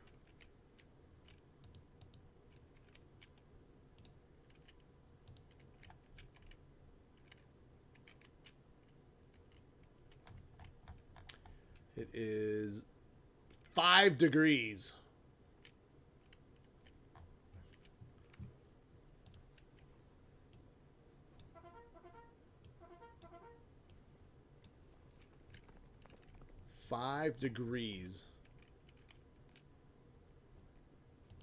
The Union wants to attack in one of the coldest battles ever. Reminiscent of Napoleon fighting in Russia. How cold was it at Fredericksburg? It probably wasn't that that cold. I mean, I know it was cold there, but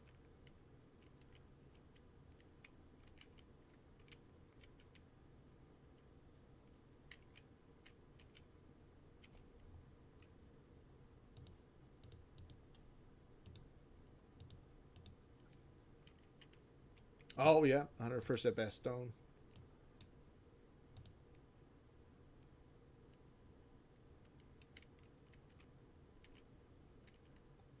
I think it's easier to see the northern lights nowadays further south because of the less light pollution back then.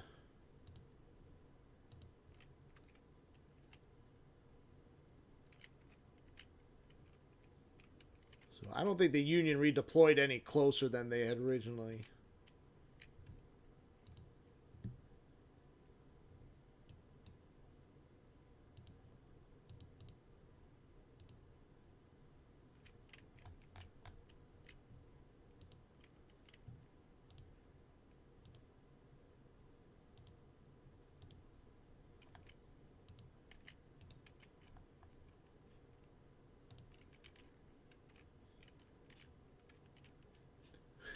Fredericksburg wasn't cold, it was hot, lad. You know, I didn't really guard that objective, did I? I better check our right flank now.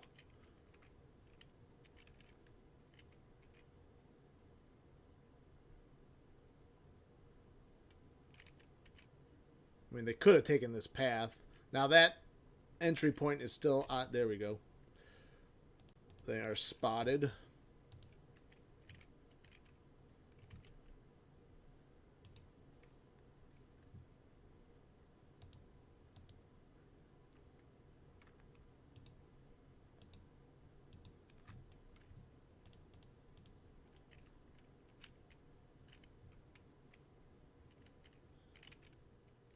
All right, so they are coming to our left. We want to make sure, though. It looks like maybe the center. They're taking this path through the woods.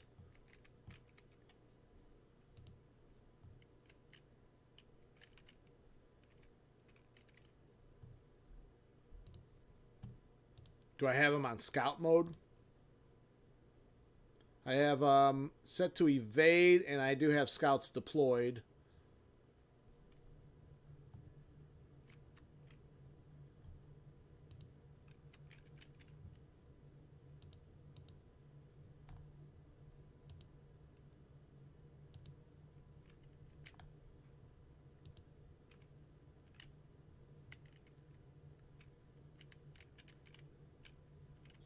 Doesn't look like there's anything on our right.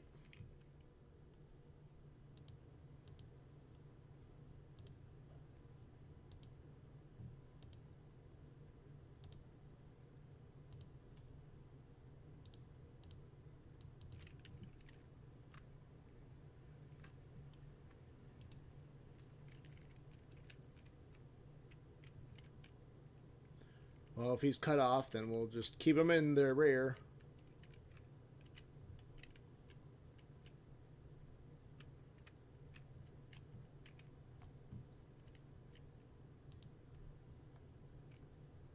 Well, let's check perks really quick.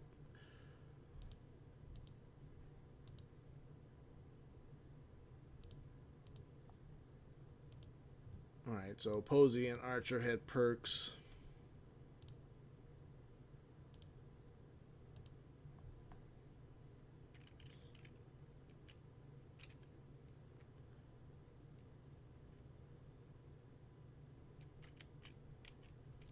Yeah, they're attacking in 2 columns, which is not necessarily bad because I'm defending in 2 spots. So, although we're evenly matched,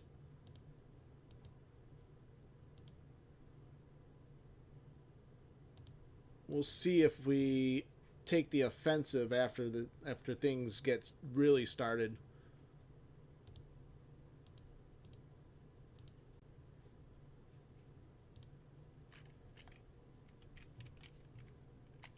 We'll see what they do with this column here, if they try to support the left or try to hook on our right.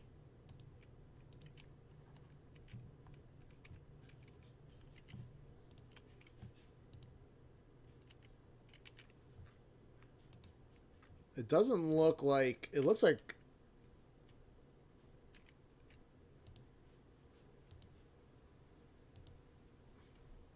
We need to send...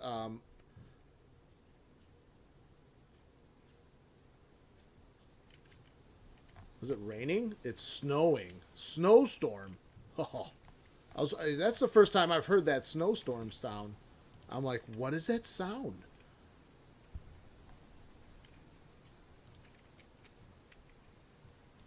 Or slow it down a little bit there. So, battle in the snowstorm. Looks like they're actually going to converge in the Hunts Ridge. Let's McCown some skirmishers here.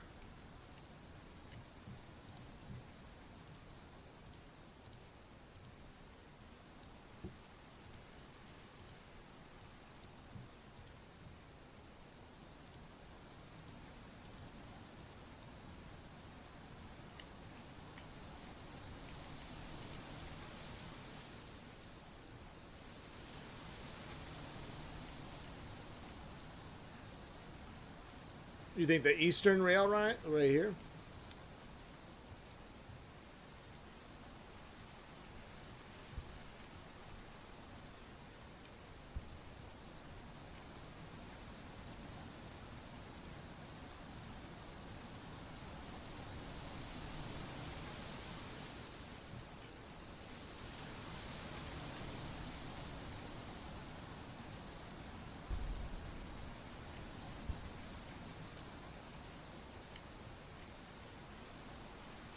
Yeah, I think I meant to actually guard this objective a little bit more. But the first day deployment zone was we had control of the river, so this was their only entry point. And there's not good east-west roads other than this one path here. So I thought that they would not try to do the right, although they could have come right down this road. Shots fired.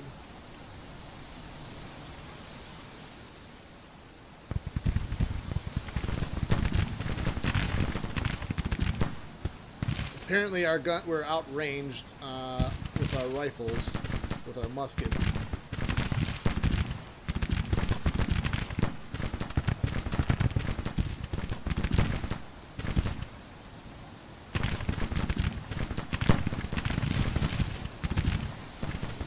I'm actually going to call back skirmishers.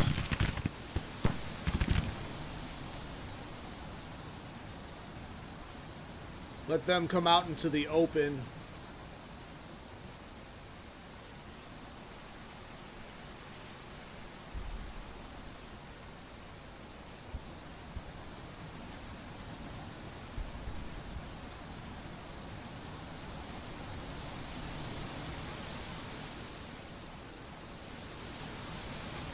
We'll adjust our line. We'll move Hayes in the middle here.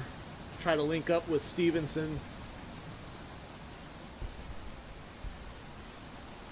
Because it looks like they've abandoned the left flank approach.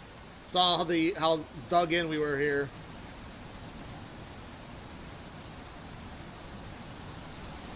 Yes. The Union Army is coming from the west. This is we had taken Cairo, and they're coming from Missouri side of the Mississippi.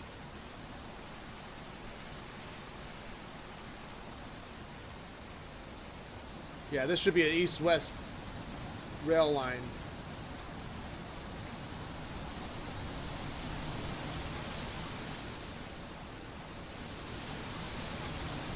And that storm seems to be intensifying.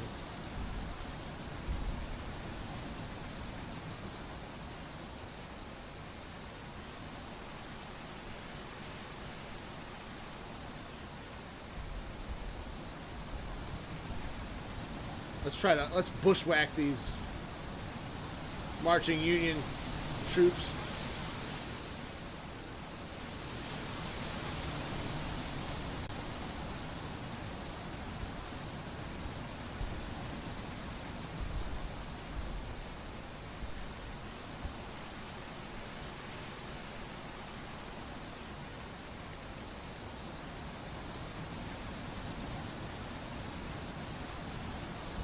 Should move. Hold up, let's not do that.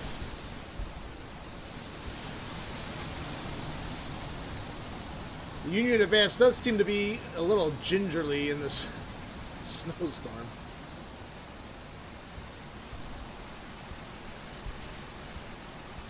Although marching in these conditions have got to be tough. Yeah, look how they're winded and tired.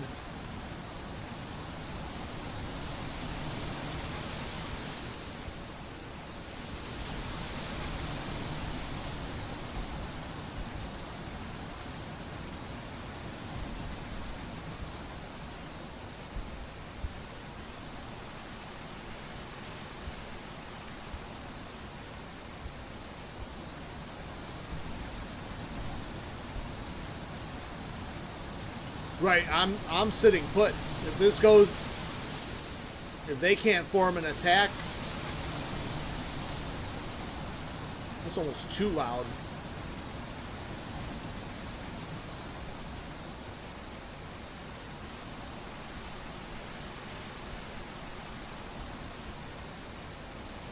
I didn't do anything. Yeah, but they're struggling through this. But yeah, that main attack's now coming on the right.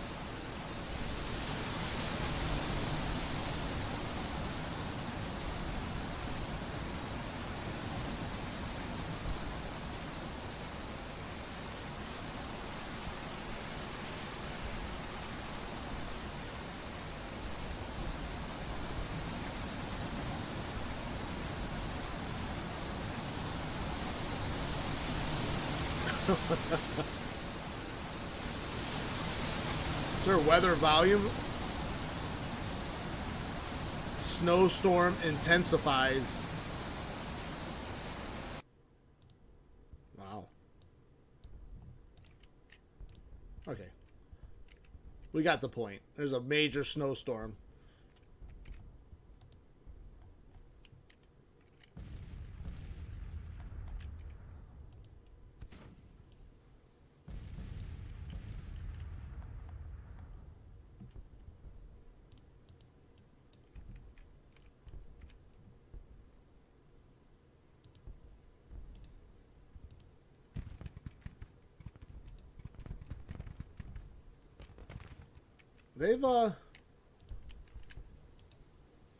They've formed up a nice battle line here.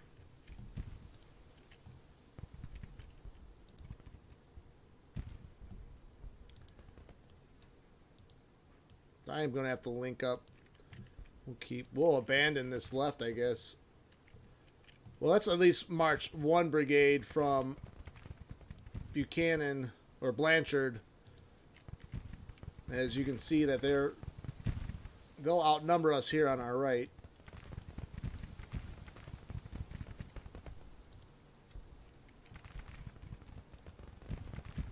But they don't seem to be doing much of anything right now. What bothers me is we have a minor defeat, even though we have all our objectives.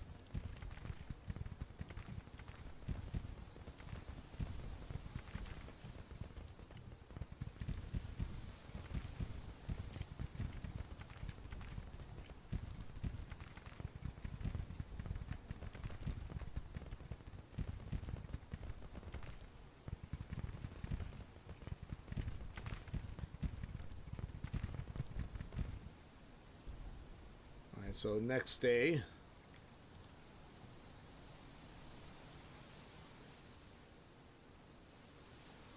yeah, I mean, I can't blame them.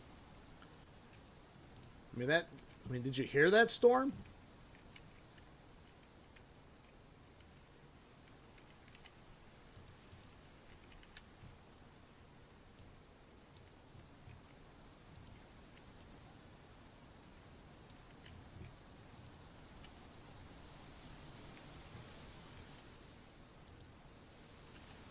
We'll remove some more guns here.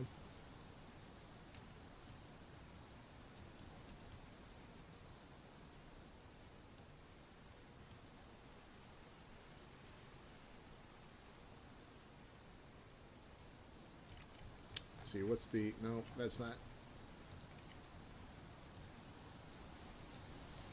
Let's see, Buford...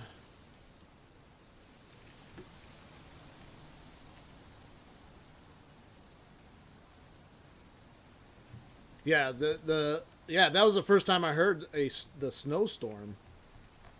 All right, they can... Buford's gunners can get some shot down on the Union forces from here.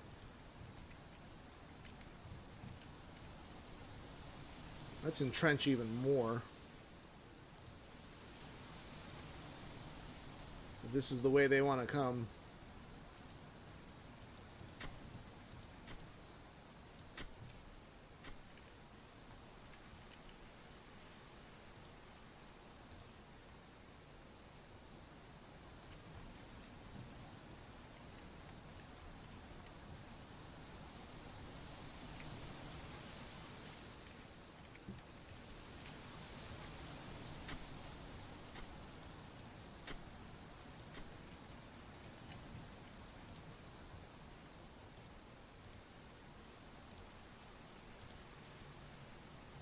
There's a skirmisher attachment. Sometimes the skirmishers, when they've been deployed, are hard to see.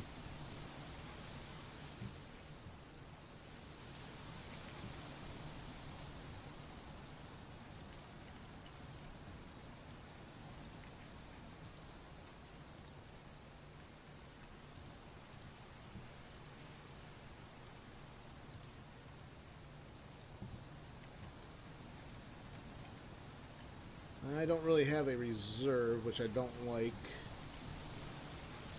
Pull Posey back.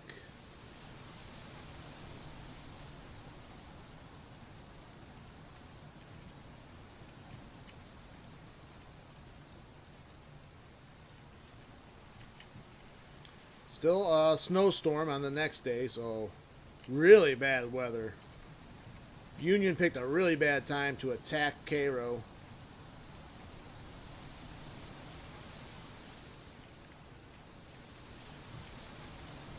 Alright. Let's get Canty over here too. There's some more engineering points too that we can use, so why don't we take full advantage of that.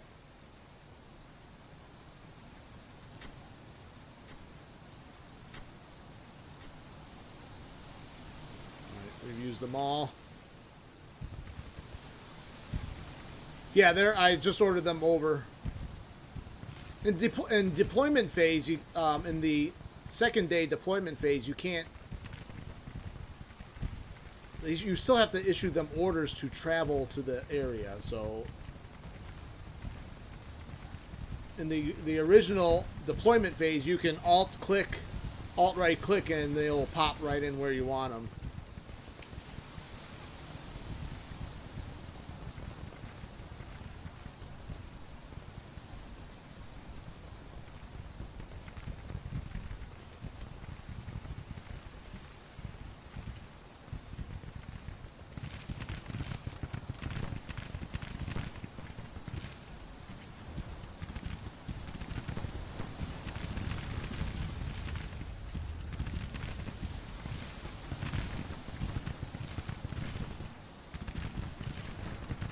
Skirmishers are these? Alright, so skirmishing fire in the woods outside of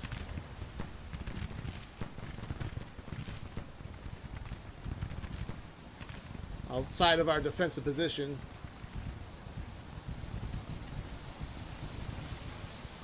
Roseannadanna, you really like the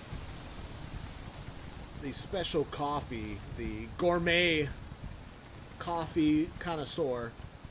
So I lost visual, though, on the Union battle line here. So now I try to get our cavalry scouts to see what is going on.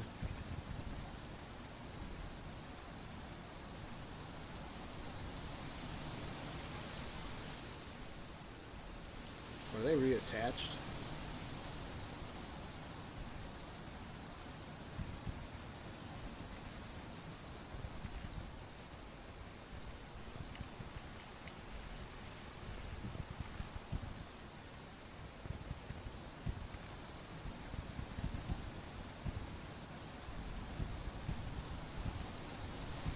Come on, Union, you got to attack. Although, I guess really we have to attack because we have the minor defeat. They're sitting put. They're waiting for us to attack.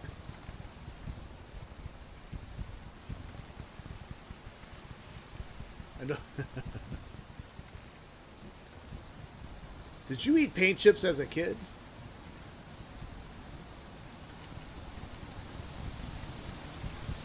So Union with the advantage of victory conditions, even though we have both victory objectives. I guess we can try to attack through the woods here because it looks like they're strongest on their left. Man, I hate to do this.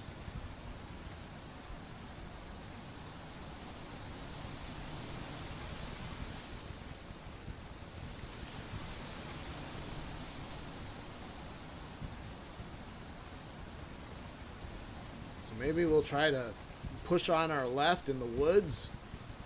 At least we'll have we'll attack under cover.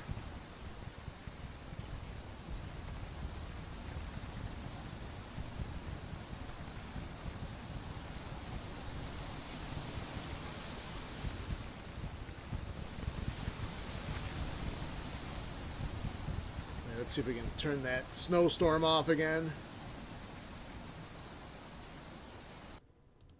All right, at least you can click off the sound volume. It'll turn. I want the gun. I want to keep the gunfire though. I kept them there just in case they redeployed some men over there. But that's a good point. I can probably bring him in to support. The left McGowan here on the left.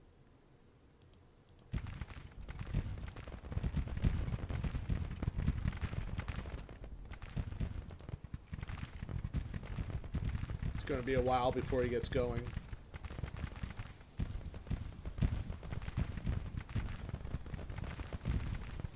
We've lost 420 men. I wonder if that's just the cavalry running into their forward positions in the early of the battle.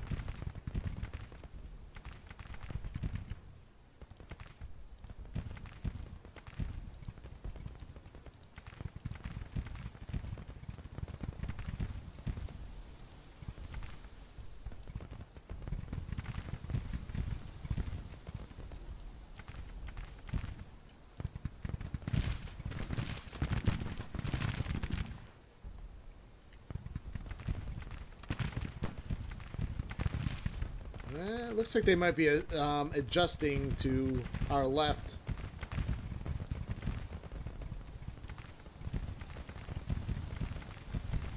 I wonder what kind of field of fire Manny can get. Looks like he can get his guns on some. Really want to get on Sturgis's detachment there.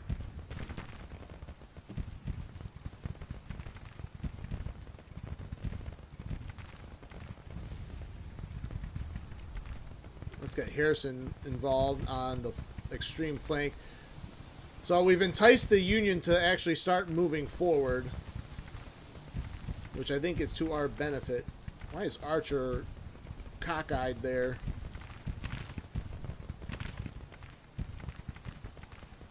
Alright, so we're starting to tick up in our victory bar, which is good.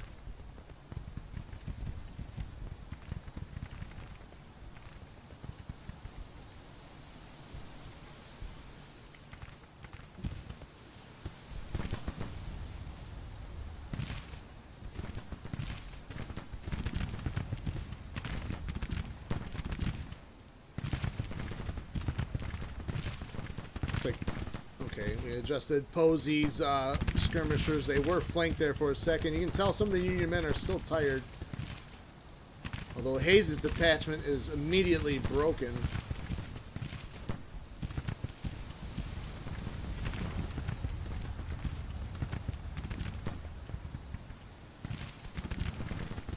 Let's see, is Manny... nope, he's lost his field of fire. We'll keep trying to adjust him and see if he can't get some artillery fire on the Union position. Harrison, for some reason, I can't get moving. He's detached. I don't have him set on evade.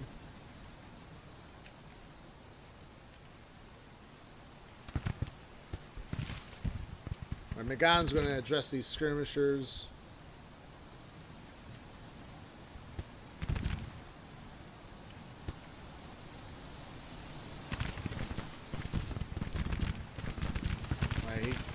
We were able to push back those skirmishers.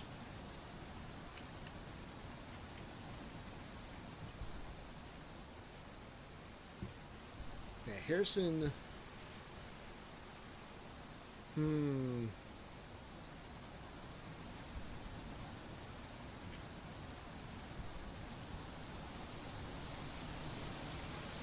is a very strange kind of battle.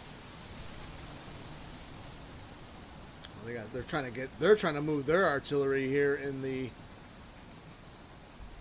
in the woods.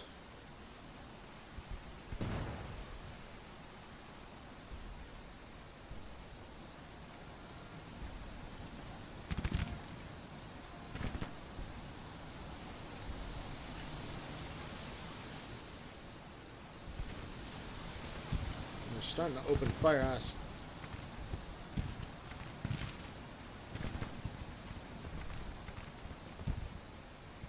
I'm just going to order Manny to attack, get into a close range position against 3rd Brigade there.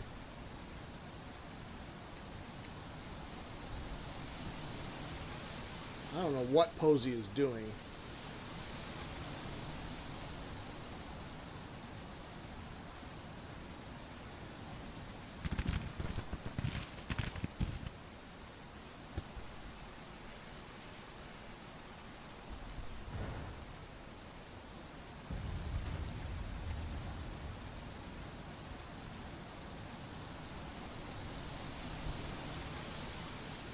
There's that snowstorm picking up again.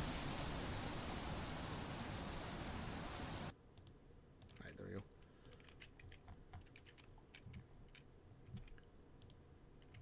go. Okay, sir.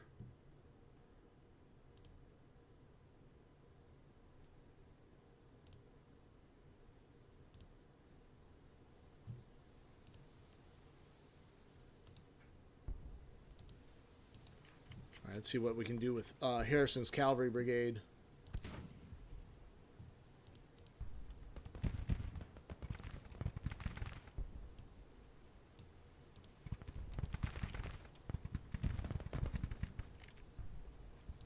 All right, Posey's got himself some weird position there. We need to adjust his lines.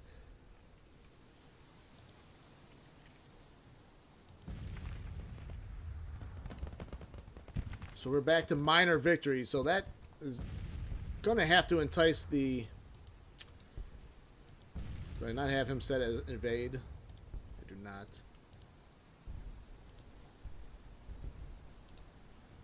Let's get our cavalry out of harm's way.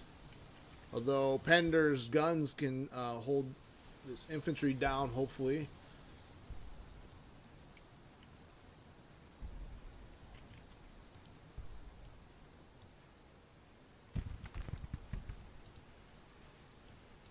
We got order. Posey just needs to halt for a second and fix himself.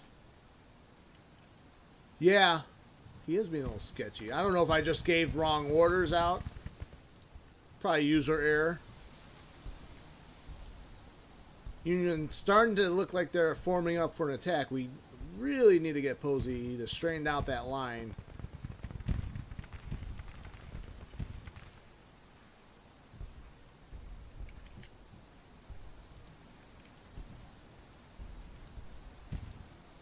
Order Harrison forward.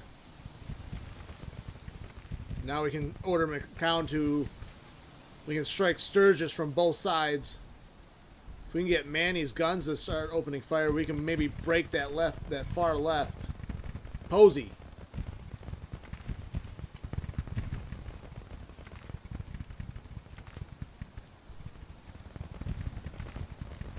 So it looks like the Union making an attack here on our center left.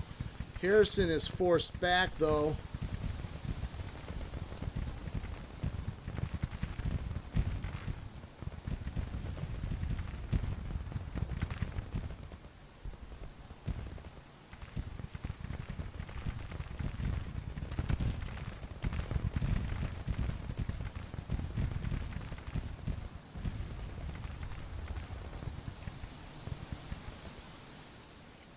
Broken Heart. It must be skirmishers.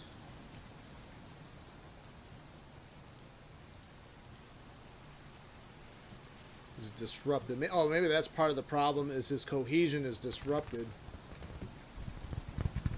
Will he fall back?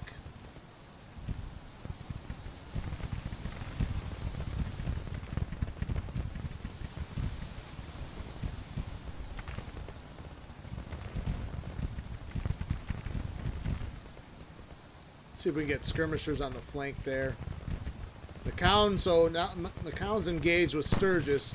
Sturgis looks like he's in trouble, so that if we can get Maney to get some fire. It looks like he is bombarding.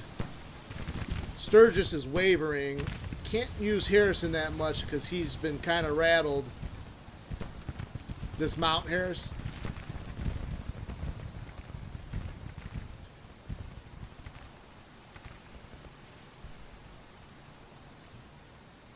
Nope. Let's turn McGowan.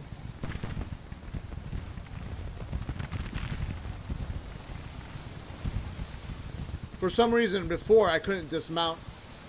Harrison wasn't letting me dismount.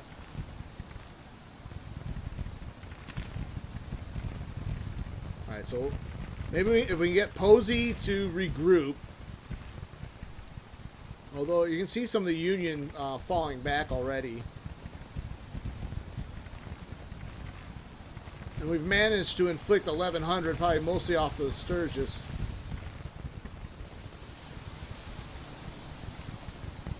Let's have McCown get these skirmishers out of the way.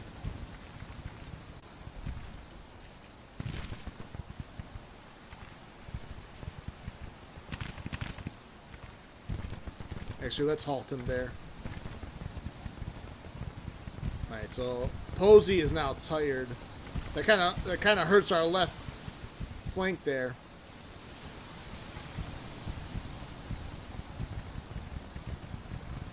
Oh, Harrison's not on evade.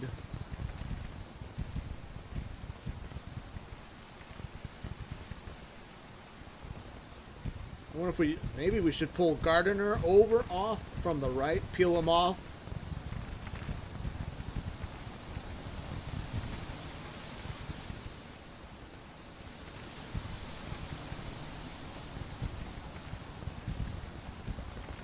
Oh, you like Battleground Gettysburg?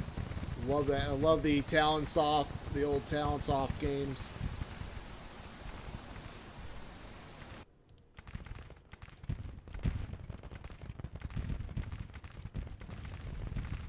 All right, Posey looks like he's still winded, so if we can get him, oh, McGowan's just gone full go. All right, we need to get some support for him. Where's Manny? Alright, Posey. Sorry, Posey. I know you're a little bit tired, but I need your help. McCown needs your help. We might actually need Hayes to come out from his entrenchments.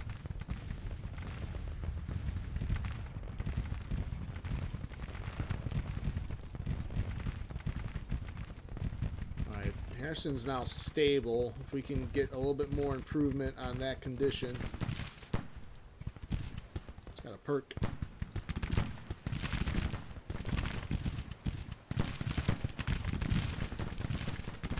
So close range fire. I think McCown's got the better of Reynolds. Ooh, McCown and Reynolds face to face.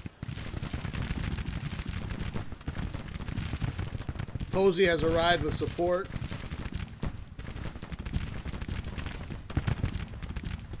So has Archer arrived, but has been stopped in his tracks by skirmish. Was that just a skirmish line? I thought that was a whole brigade. That's not good.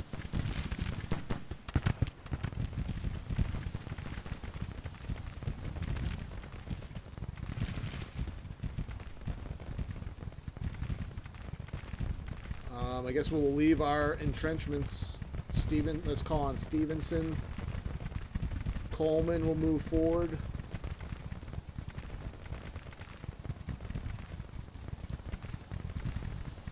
Coleman will throw some skirmishers at Palmer.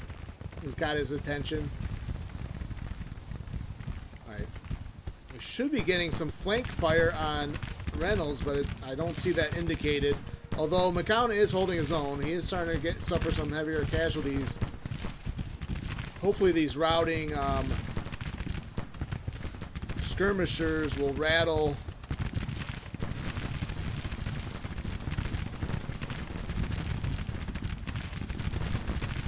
Don't know why Reynolds isn't receiving flanking fire from Posey.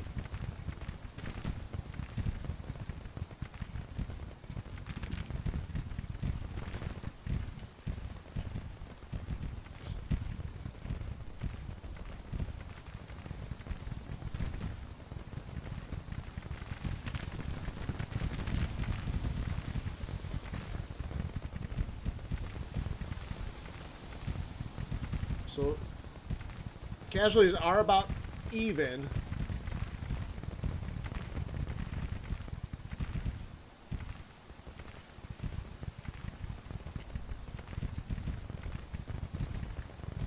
Let's make sure our guys are in range. So, but Reynolds is fighting to his reputation. Can Manny get fire on them?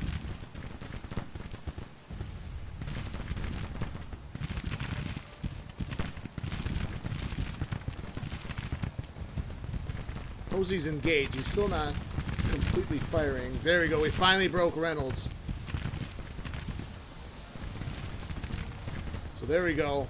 Union right starting to suffer a little bit. Let's straighten out Archer.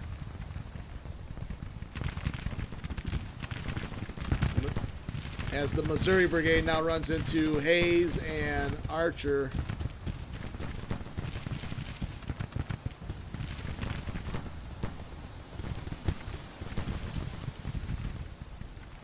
All right, I guess we'll push forward. Oh, there's another Union line.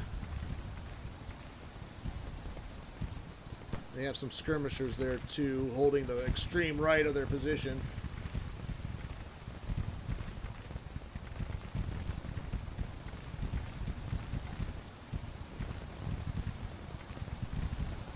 I can't order them to evade.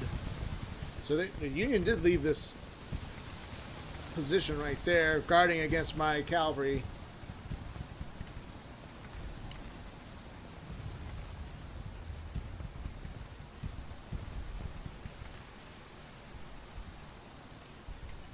Let's pause this for a second.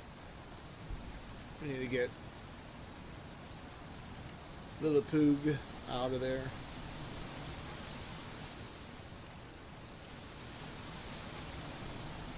Wasn't expecting this Union position right there.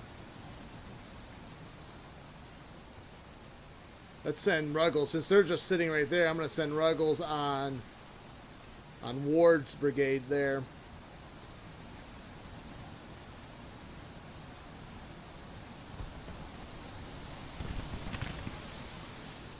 Man, that storm.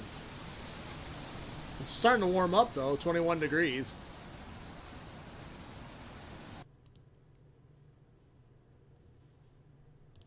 Alright. So we'll turn off the storm there for a second.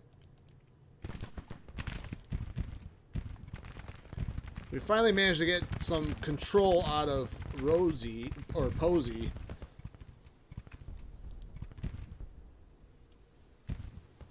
Oh man, he's lost 12 men.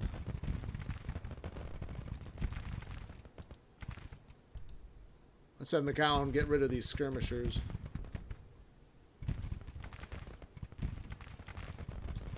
We're going to mount Harrison back up and try to keep moving towards the extreme Union right.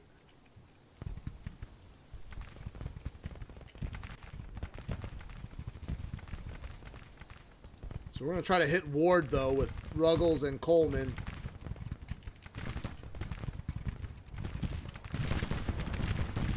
And that looks like it seemed to be creating some confusion and disruption. And now Ward has to fall back.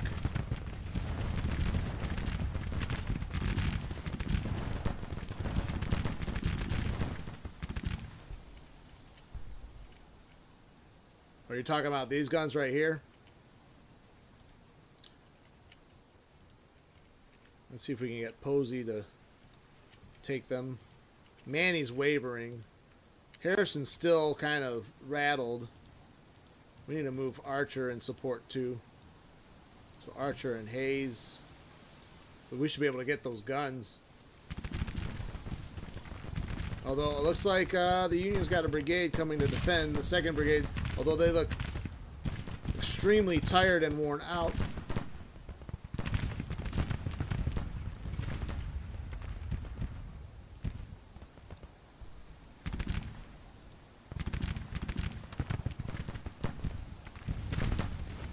Although we're going to have to be careful with McGowan right in front of the artillery.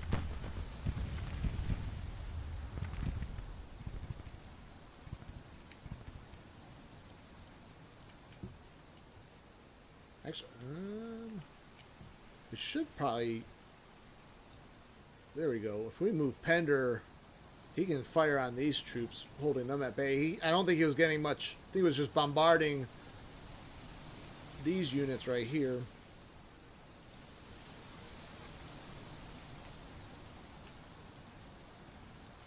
All right, there we go. So we got like 2 different battles on the right and the left right now. Coleman suffered a lot of casualties, though.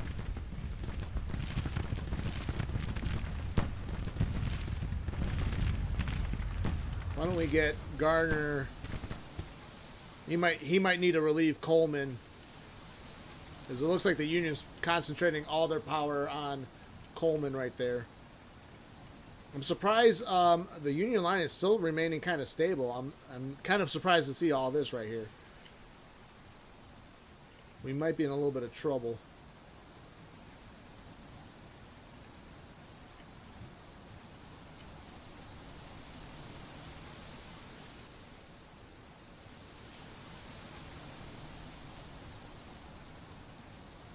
Wilderness 2.0. Although the Union troops are extremely worn out, I think I want to focus my attention more on this position right here, as it looks like they've kind of strengthened themselves on our left.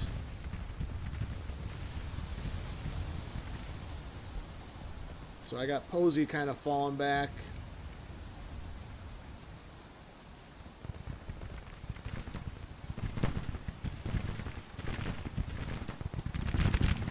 Looks like Manning is still firing right on 2nd Brigade. That's going to help McGowan out a lot.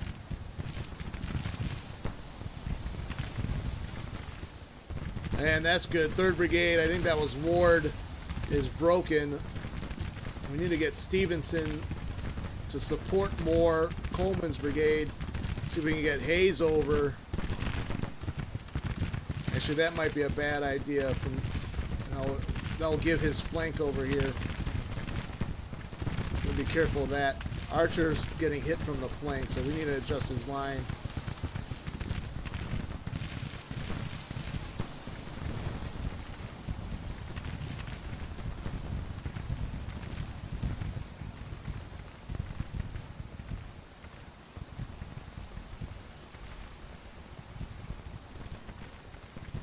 Sturgis has actually recovered.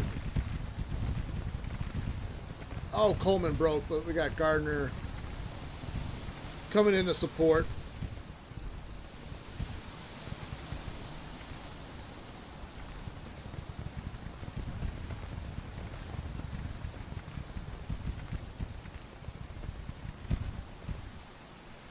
Yeah, I'm trying to fall back. Let's see, Hayes is not flanked yet, so I can use him to support the attack on these 2 Union brigades.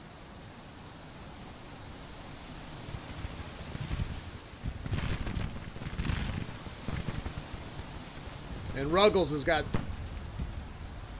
these guys all bottled up in a bad position.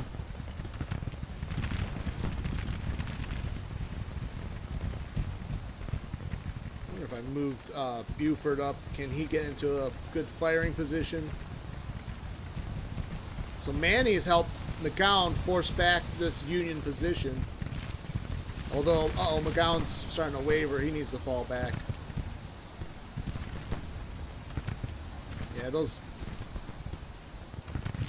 Union guns are just getting too powerful.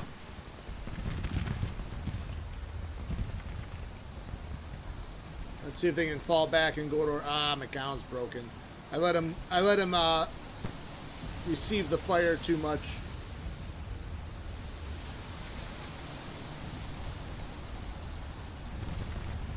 McGowan was getting ready to try to take these guns, but then all this infantry appeared out of the woods.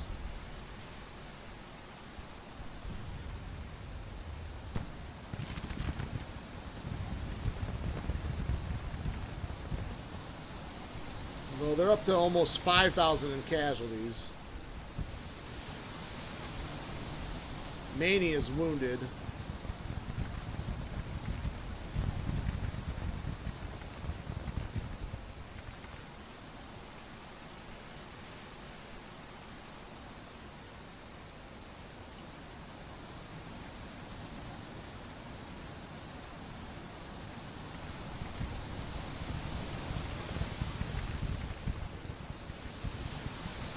Although it looks like Hayes, Stevenson, Gardner, and Ruggles. What's Ruggles doing?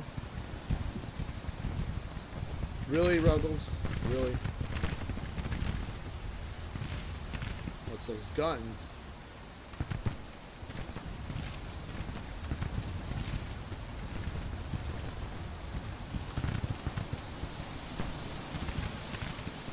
Ooh, someone, the count is demoralized.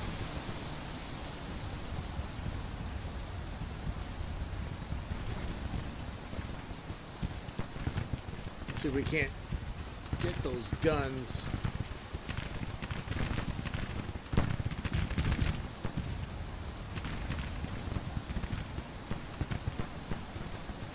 Right, so we got flanking fire on the artillery position. Can we, although it looks like Stevenson's getting the brunt of it. Gardner's wavering. That's how we're gonna have to fall back.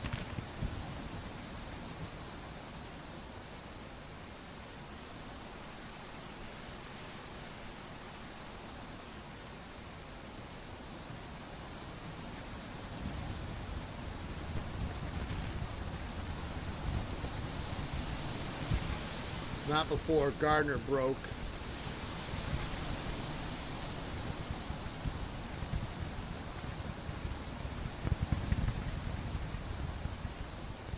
Harrison's broken. Well, that was an interesting change of events.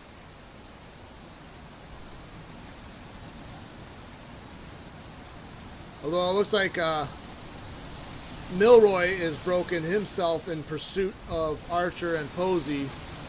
Not before Canty is demoralized, which is not good.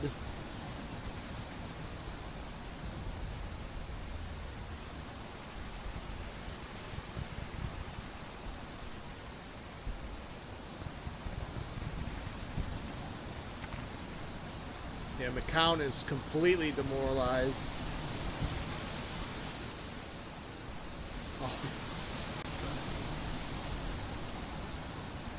Minor, so it's teetering on the balance. Minor and minor defeat, minor victory. Hayes needs to get into position.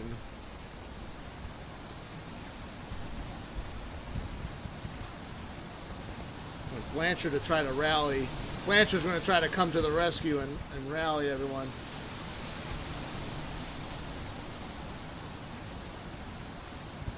Hayes needs to turn around right now.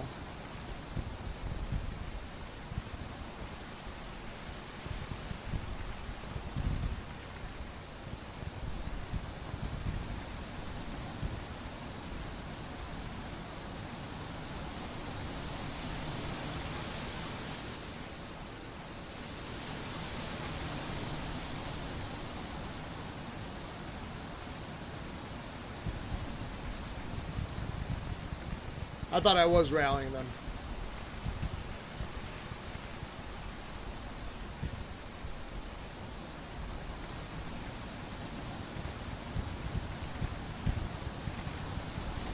Hayes needs to turn around. Turn around, Hayes.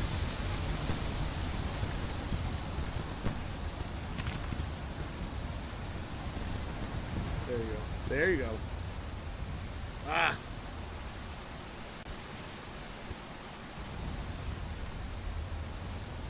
Come on, come on. What do we have?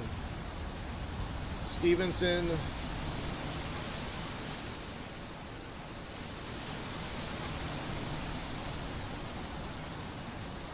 See, Stevenson has rallied.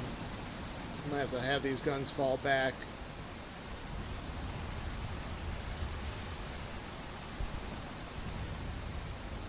It'll be nightfall soon.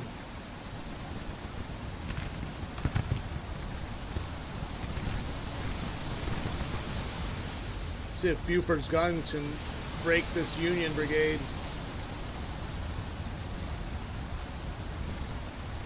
They've got to be doing some serious damage though, but it looks like the Union is going all out on us.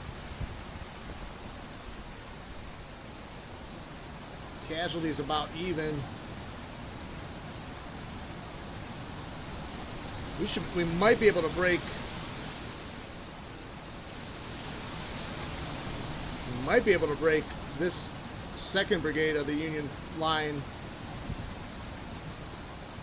Another troops are resupplied.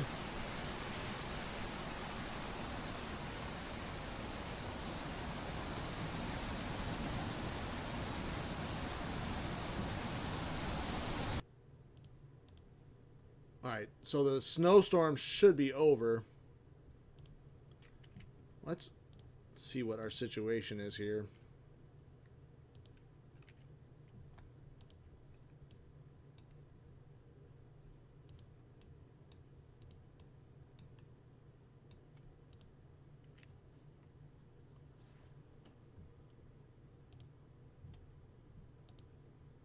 Alright, Blanchard, he was the Rock of Cairo.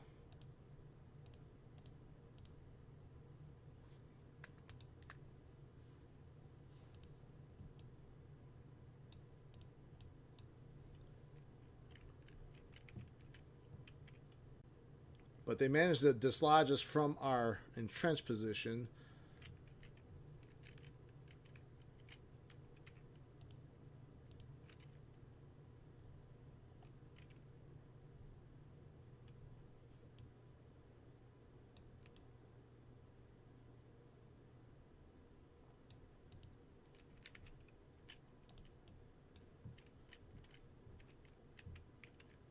We could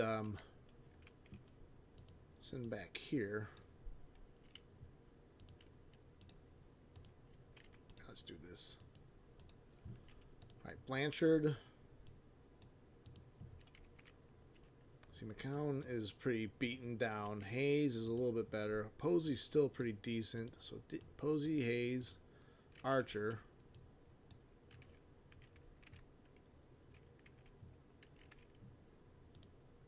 If we line up here. Well, we can't reclaim this.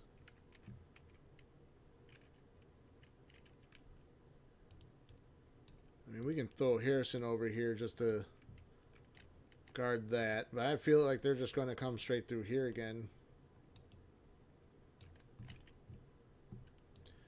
Gardner broke early, so his condition is okay overall.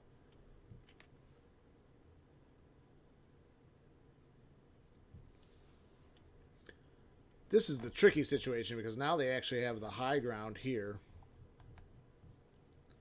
But then we have some... So we can put Pender here, or no? Pender...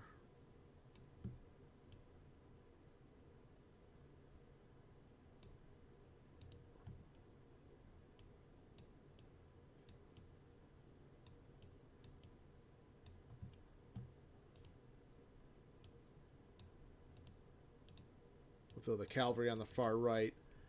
I mean, they may try to go for that objective too. I wonder if we can...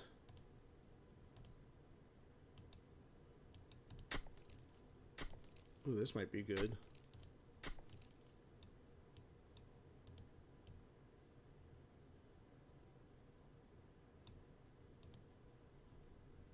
Hayes got a perk.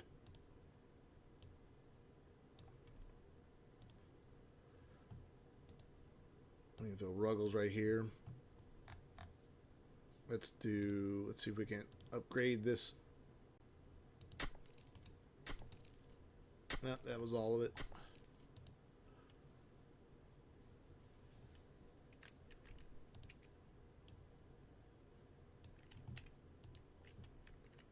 Where's Manny's guns? Are they gone? They're gone.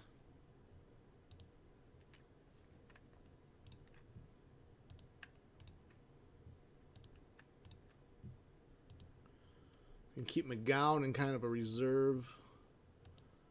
I like Pender. We can maybe move up Buford. See if he can't get close range support.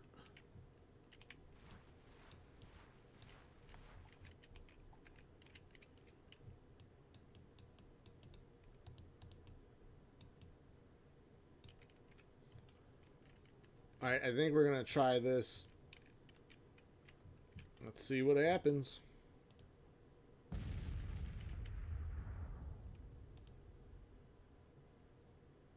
See, now they have to bring up their guns.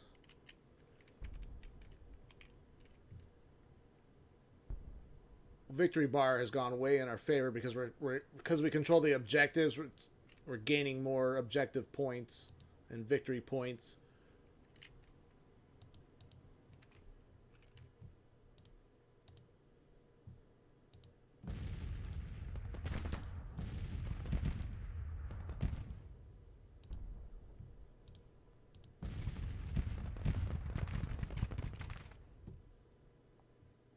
And they have to now they have to travel through this rough terrain, tiring themselves out even more.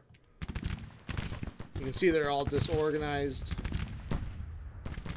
Although our skirmish line breaks right away. I feel like skirmish lines might actually cause more damage than they... Not as beneficial as you'd think they are.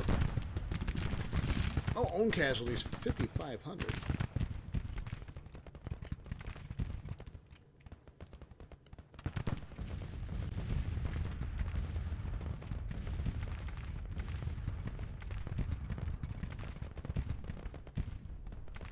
Alright, Pender is actually firing on someone.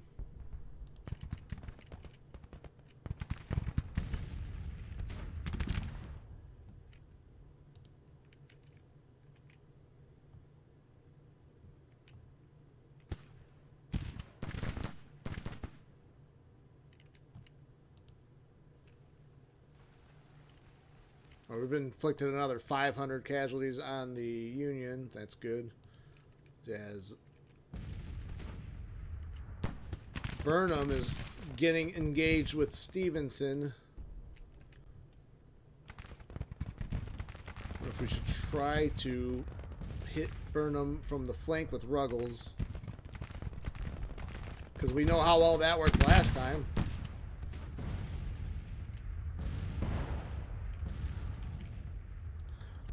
Yeah, I never think about laying down.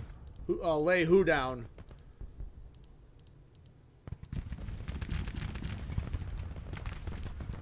But so the guns can fire over their heads.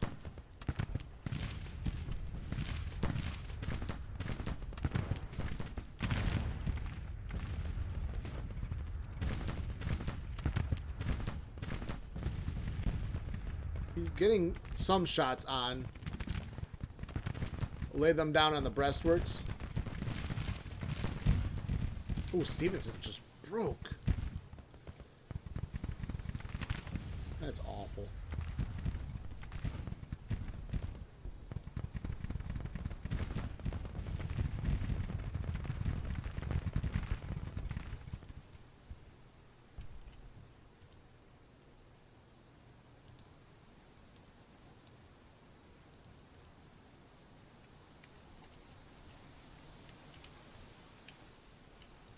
Lay down your skirmishers.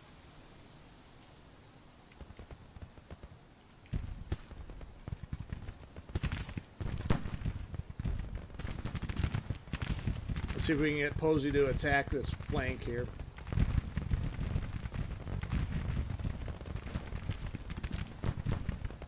Oh, he's under... Archer's under artillery fire.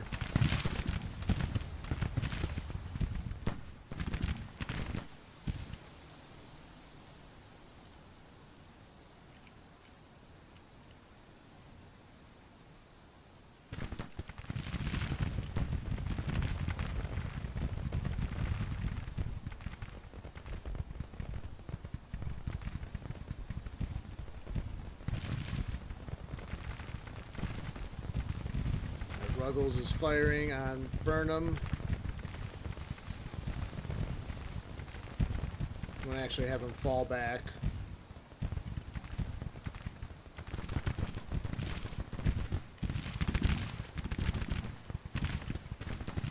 Oh, come on, Ruggles.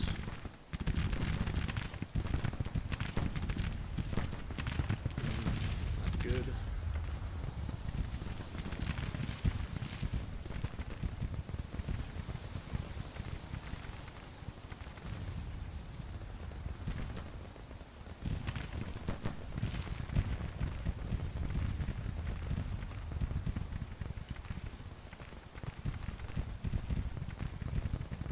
They're moving forward. Posey's got the flank. And the 2nd Brigade is falling back. They're tired.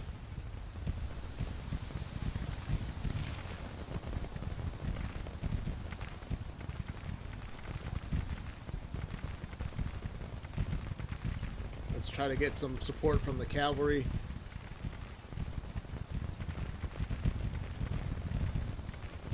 Gardner kind of in a salient, but he's not being hit from the flank yet. Ruggles is broken.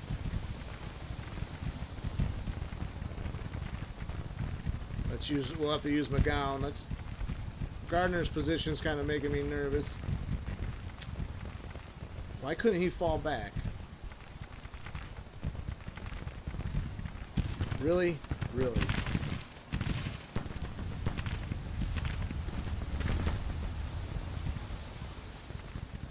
Oh, that's awful.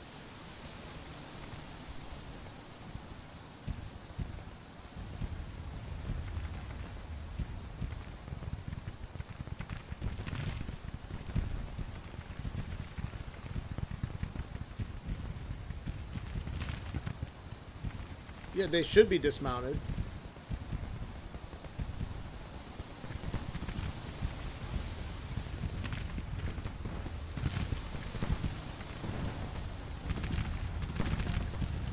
I thought they were.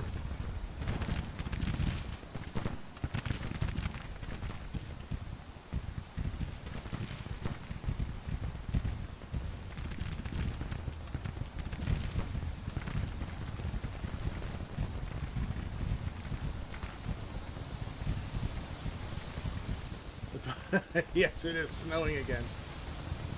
I just noticed myself now. My mind has completely tuned it out.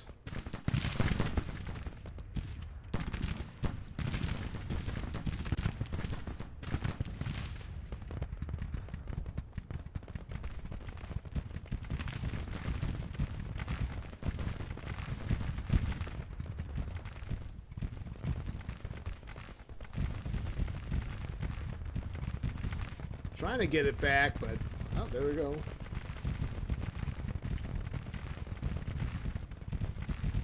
Can't really afford anyone else breaking though.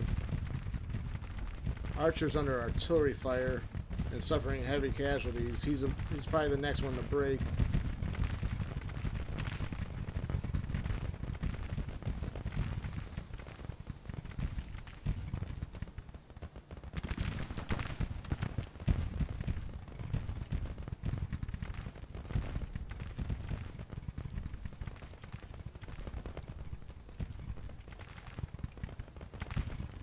Let's push Posey a little bit harder on the flank. We might actually take this back. If we can keep Archer from breaking, Harrison's going to come in as support. Well, let's get McGowan out of harm's way. Pender's gun's going to have to really concentrate his fire.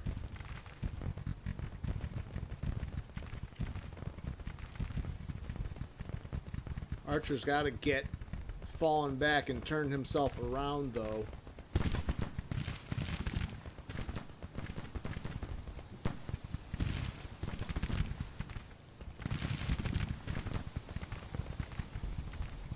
Posey being very hesitant. Hayes turns to face Blake, but Archer is broken.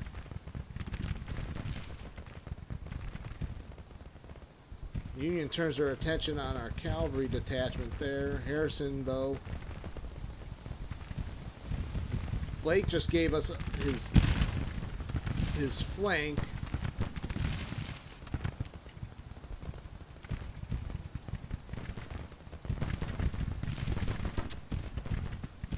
Buford not doing anything, which is not smart. Yeah, this has been a weird battle, that's for sure. Ah, this looks bad.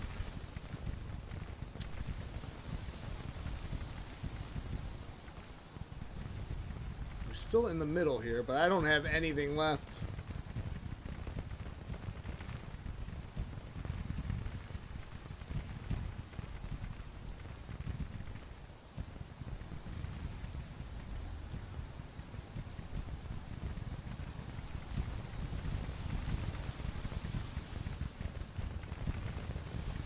can't even fall back.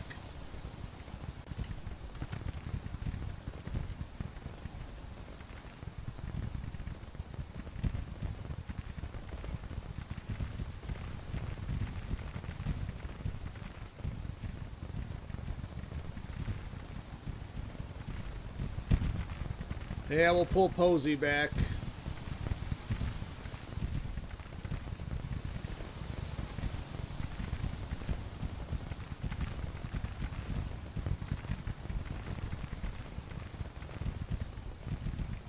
Yeah. Looks like we will retreat.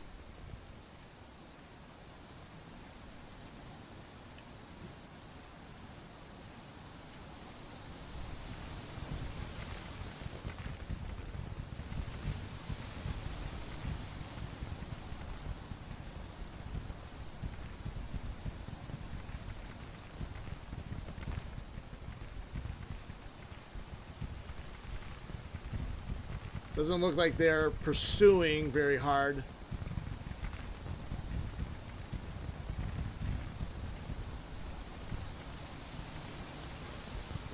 Well, I appreciate you joining, Dino, even though you get to watch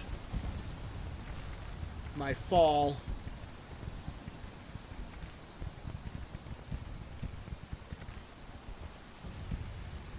Harrison and Posey just going to be the rear guard now with Buford's artillery trying to stop the pursuit. And we got 3 seconds left. In a snowstorm. 4 days of battle in a snowstorm in the woods. Definitely not a good effort.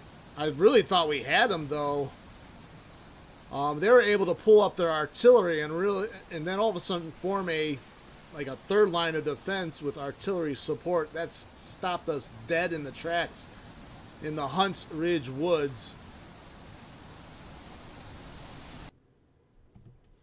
So again, I don't know how much of that is user error or better AI improvements. Although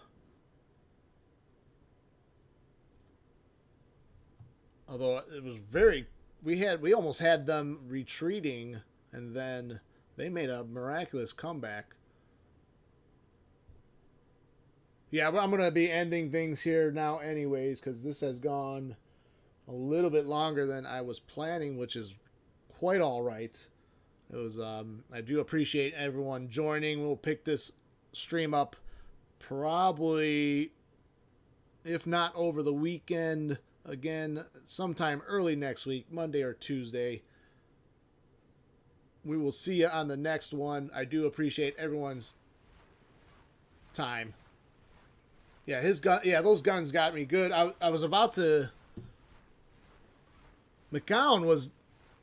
I had seen those guns coming up, and McGowan was in position to take them, but then I was hesitant to charge the guns. I should have fell back quicker, I'm thinking. It didn't work out that way.